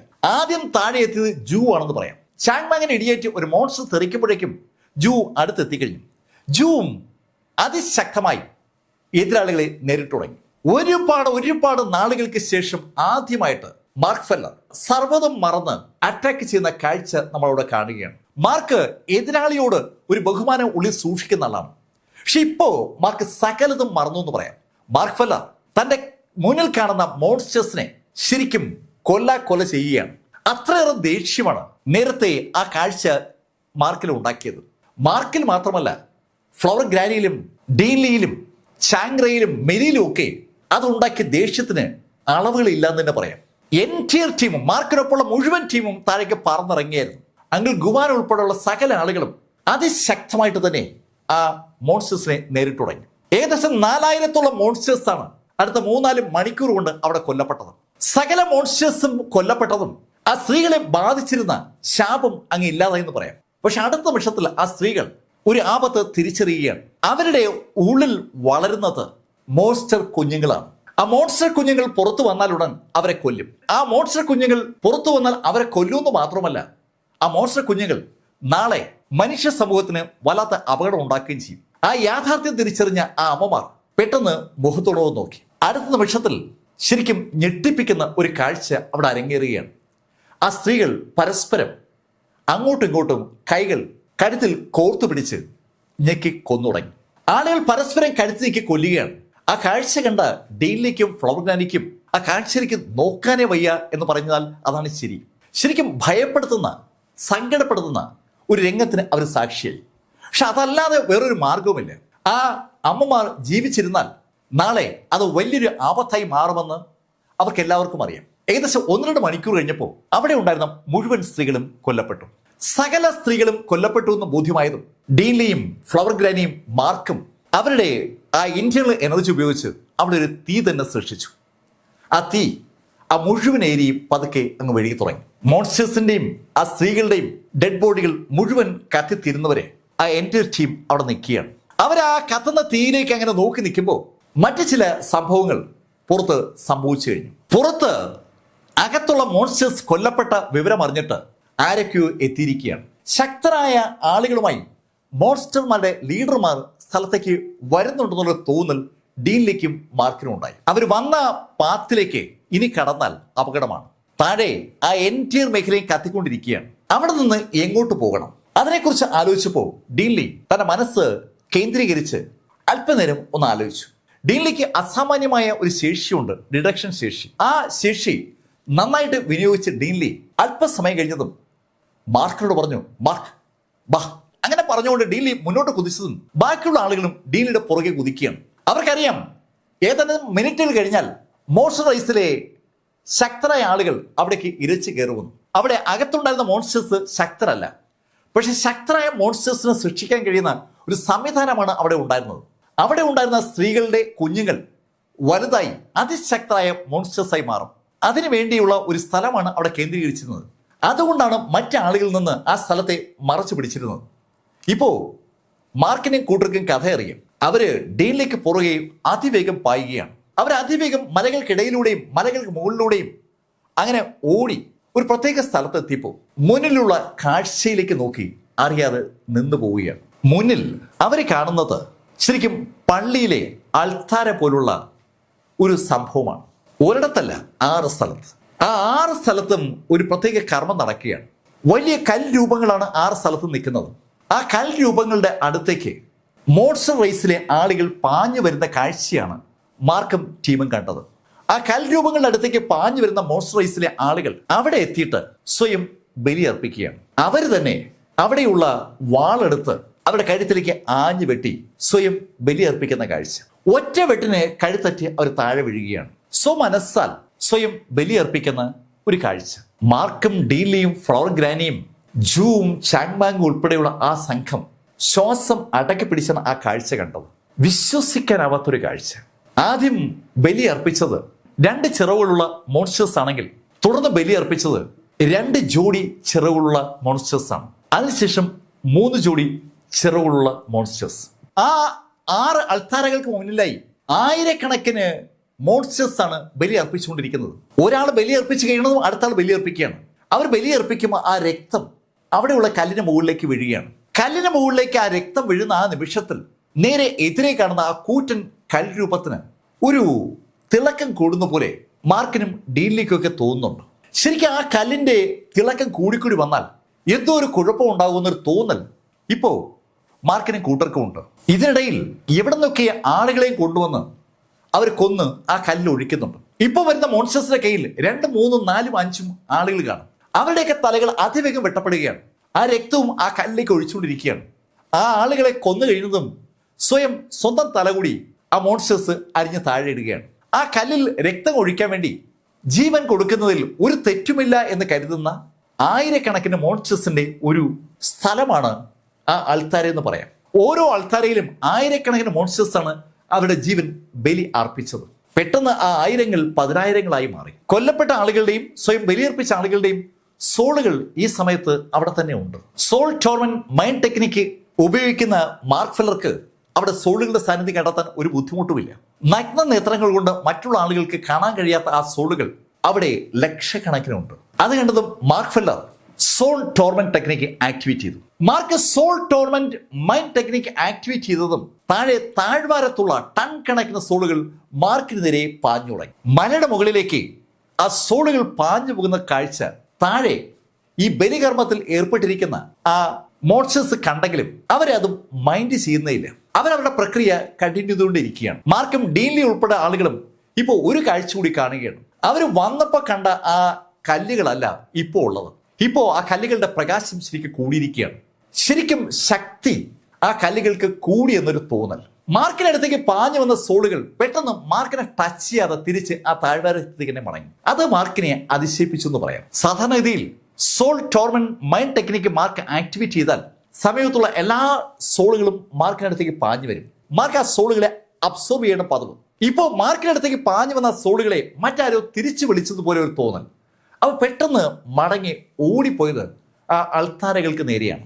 അൾത്താരയിലേക്ക് ആ സോളുകൾ ചെന്നിടിക്കുന്നത് മാർക്ക് കൃത്യമായി കണ്ടു. അടുത്ത നിമിഷത്തിൽ ആ അൾത്താരയ്ക്കടുത്ത് ചെറിയ പുതിയ ജീവികളുടെ ജനനവും മാർക്ക് ഉൾപ്പെടെ എല്ലാവരും കാണുകയാണ്. തുരുതുര മോൺസ്റ്ററുകൾ അവിടെ ജനിച്ചു തുടങ്ങി. ആ 6 അൾത്താരയിൽ നിന്നും മോൺസ്റ്റേഴ്സ് ജനിക്കുന്ന കണ്ടതും ഡീൻലി മാർക്കിനോട് പറഞ്ഞു, മാർക്ക്, ആ അൾത്താരകൾ പ്രശ്നമാണ്, നമുക്ക് അവ പൊളിക്കണം. അങ്ങനെ ഡീൻലി പറയുമ്പോഴേക്കും 5 അൾത്താരയിലെയും ആളുകൾ ഇപ്പോൾ ഒറ്റ അൾത്താരയിലേക്ക് കേന്ദ്രീകരിക്കുകയാണ്. ഇപ്പോൾ ഒരൊറ്റ അൾത്താരയിൽ മാത്രമാണ് ബലി നടക്കുന്നത്. ആ അൾത്താരയിലേക്കാണ് സകല സോളുകളും എത്തിയിരിക്കുന്നത്. അവിടെ ആ അൾത്താര അതിശക്തമായിക്കൊണ്ടിരിക്കുകയാണ്. ശക്തമായിക്കൊണ്ടിരിക്കുന്ന ആ അൾത്താര നാളെ എന്ത് പ്രശ്നമാണ് ഉണ്ടാക്കാൻ പോകുന്നതെന്ന് അറിയാത്തതുകൊണ്ട് ഡീൻലി പെട്ടെന്ന് ആകാശത്തേക്ക് ഉയർന്ന് കൈ ഒന്ന് അനക്കിയതും ആകാശത്ത് അതിശക്തമായി ഇടിവെട്ടി. കാതടപ്പിക്കുന്ന ആ ശബ്ദത്തോടൊപ്പം ശക്തമായ മിന്നൽ ആ അൾത്താരയ്ക്ക് നേരെ പാഞ്ഞു ചെല്ലുകയാണ്. ആ അൾത്താരയിൽ ആ മിന്നൽ വീണിട്ടും അൾത്താരയ്ക്ക് ഒരു കുലുക്കവുമില്ല. ഡീൻലി ഓടി നടന്ന് തുരുതുര മിന്നൽ അൾത്താരയ്ക്ക് നേരെ കൊടുത്തു. ആകാശത്തോടെ ഓടി നടക്കുന്ന ഡീൻലി അതിശക്തമായ ആ മിന്നലുകൾ അൾത്താരയ്ക്ക് നേരെ കൊടുത്തെങ്കിലും അൾത്താരയ്ക്ക് ഒന്നും സംഭവിക്കുന്നില്ല. താഴെയുള്ള ആ മോൺസ്റ്ററുകൾ ഡീൻലിയുടെ ആ പ്രവൃത്തിയെ ശ്രദ്ധിക്കുന്നതേ ഇല്ല എന്നാണ് സത്യം. അവരത് മൈൻഡ് ചെയ്യുന്നേയില്ല. അവരുടെ ശ്രദ്ധ പൂർണ്ണമായി ആ ബലികർമ്മത്തിൽ മാത്രമാണ്. അത് കണ്ടതും ഫ്ലോറഗ്രാനിയും ആകാശത്തേക്ക് കുതിച്ചു. അവിടെ അതിശക്തമായ ആ പെറ്റൽ പ്രയോഗത്തിലൂടെ ആ അൾത്താരയെ നശിപ്പിക്കാൻ കഴിയുമെന്നുള്ള ഒരു പ്രതീക്ഷ അവർക്കുണ്ട്. അവരുടെ ആ ആക്ഷനും ഫലം കാണാതെ വന്നതും മാർക്ക് ഫെല്ലർ ആകാശത്തേക്ക് കുതിച്ചുയർന്ന് ആ ഗോസ്റ്റ് സോഡ് ഉപയോഗിച്ച് ആ ഗ്രീൻ പ്രകാശം സൃഷ്ടിച്ചു. അതിശക്തമായ സോഡ് എനർജി ആ അൾത്താരയ്ക്ക് നേരെ പാഞ്ഞെങ്കിലും അതും അവിടെ ഏൽക്കാതെ പോയി. ഈ സമയത്ത് മാർക്ക് ഫെല്ലർ തുറന്ന ആ ഡോറിലൂടെ അനവധി ആളുകൾ അകത്തേക്ക് ഇരച്ചു കയറുകയാണ്. അങ്ങനെ വരുന്ന 3 ആളുകളെ നമ്മൾ അറിയും. മാർക്ക് നേരത്തെ പരിചയപ്പെട്ട ആ ചെൻ സന്യാസിയുടെ കൂടമുള്ള വെൻ സഹോദരന്മാരാണ് ആ മൂവർ സംഘം. അവർ ഓടിയെത്തുന്നത് മാർക്കൊക്കെ നിൽക്കുന്ന അതേ ഭാഗത്തേക്കാണ്. ഈ സമയത്ത് മാർക്ക് തുറന്ന ആ വാതിലിനടുത്തേക്ക് ഓടി വരികയാണ് ആ മൂവർ സംഘം. മാർക്ക് നേരത്തെ പരിചയപ്പെട്ട ആ വാൻ സഹോദരന്മാരാണ് ഓടി വരുന്നത്. അവര് ആ സീല് തുറക്കപ്പെട്ട വിവരം അറിഞ്ഞിട്ട് ഓടിയെത്തിയതാണ്. അവരെ ഓടിയെത്തിയതും അവിടേക്ക് ഓടിയെത്തിയ മോൺസ്റ്റേഴ്സ് അവരെ നേരിട്ടതും ഒരേ സമയത്താണ്. മോൺസ്റ്റേഴ്സും ആ മൂവർ സംഘവും തമ്മിൽ അതിശക്തമായ ഒരു യുദ്ധം ആരംഭിച്ചു. ശരിക്കും ആ യുദ്ധത്തിൽ ആ മൂവർ സംഘം ആ മോൺസ്റ്റേഴ്സിനെതിരെ പിടിച്ചു നിൽക്കുമ്പോഴാണ് മോൺസ്റ്റർമാരുടെ ഒരു ലീഡർ രംഗത്തെത്തിയത്. മോൺസ്റ്റർമാരുടെ ആ ലീഡർ രംഗത്തെത്തിയതും വാൻ സഹോദരന്മാരിൽ രണ്ടാമനായ വാൻ മോങ്ങും മുന്നോട്ട് കുതിച്ച് ആ ലീഡറെ നേരിട്ടു. പക്ഷെ ആ ലീഡറും വാൻ മോങ്ങും തമ്മിലുള്ള യുദ്ധം അല്പസമയം കഴിഞ്ഞപ്പോൾ വാൻ മോങ്ങിന്റെ പരാജയത്തെ കലാശിക്കരുത്.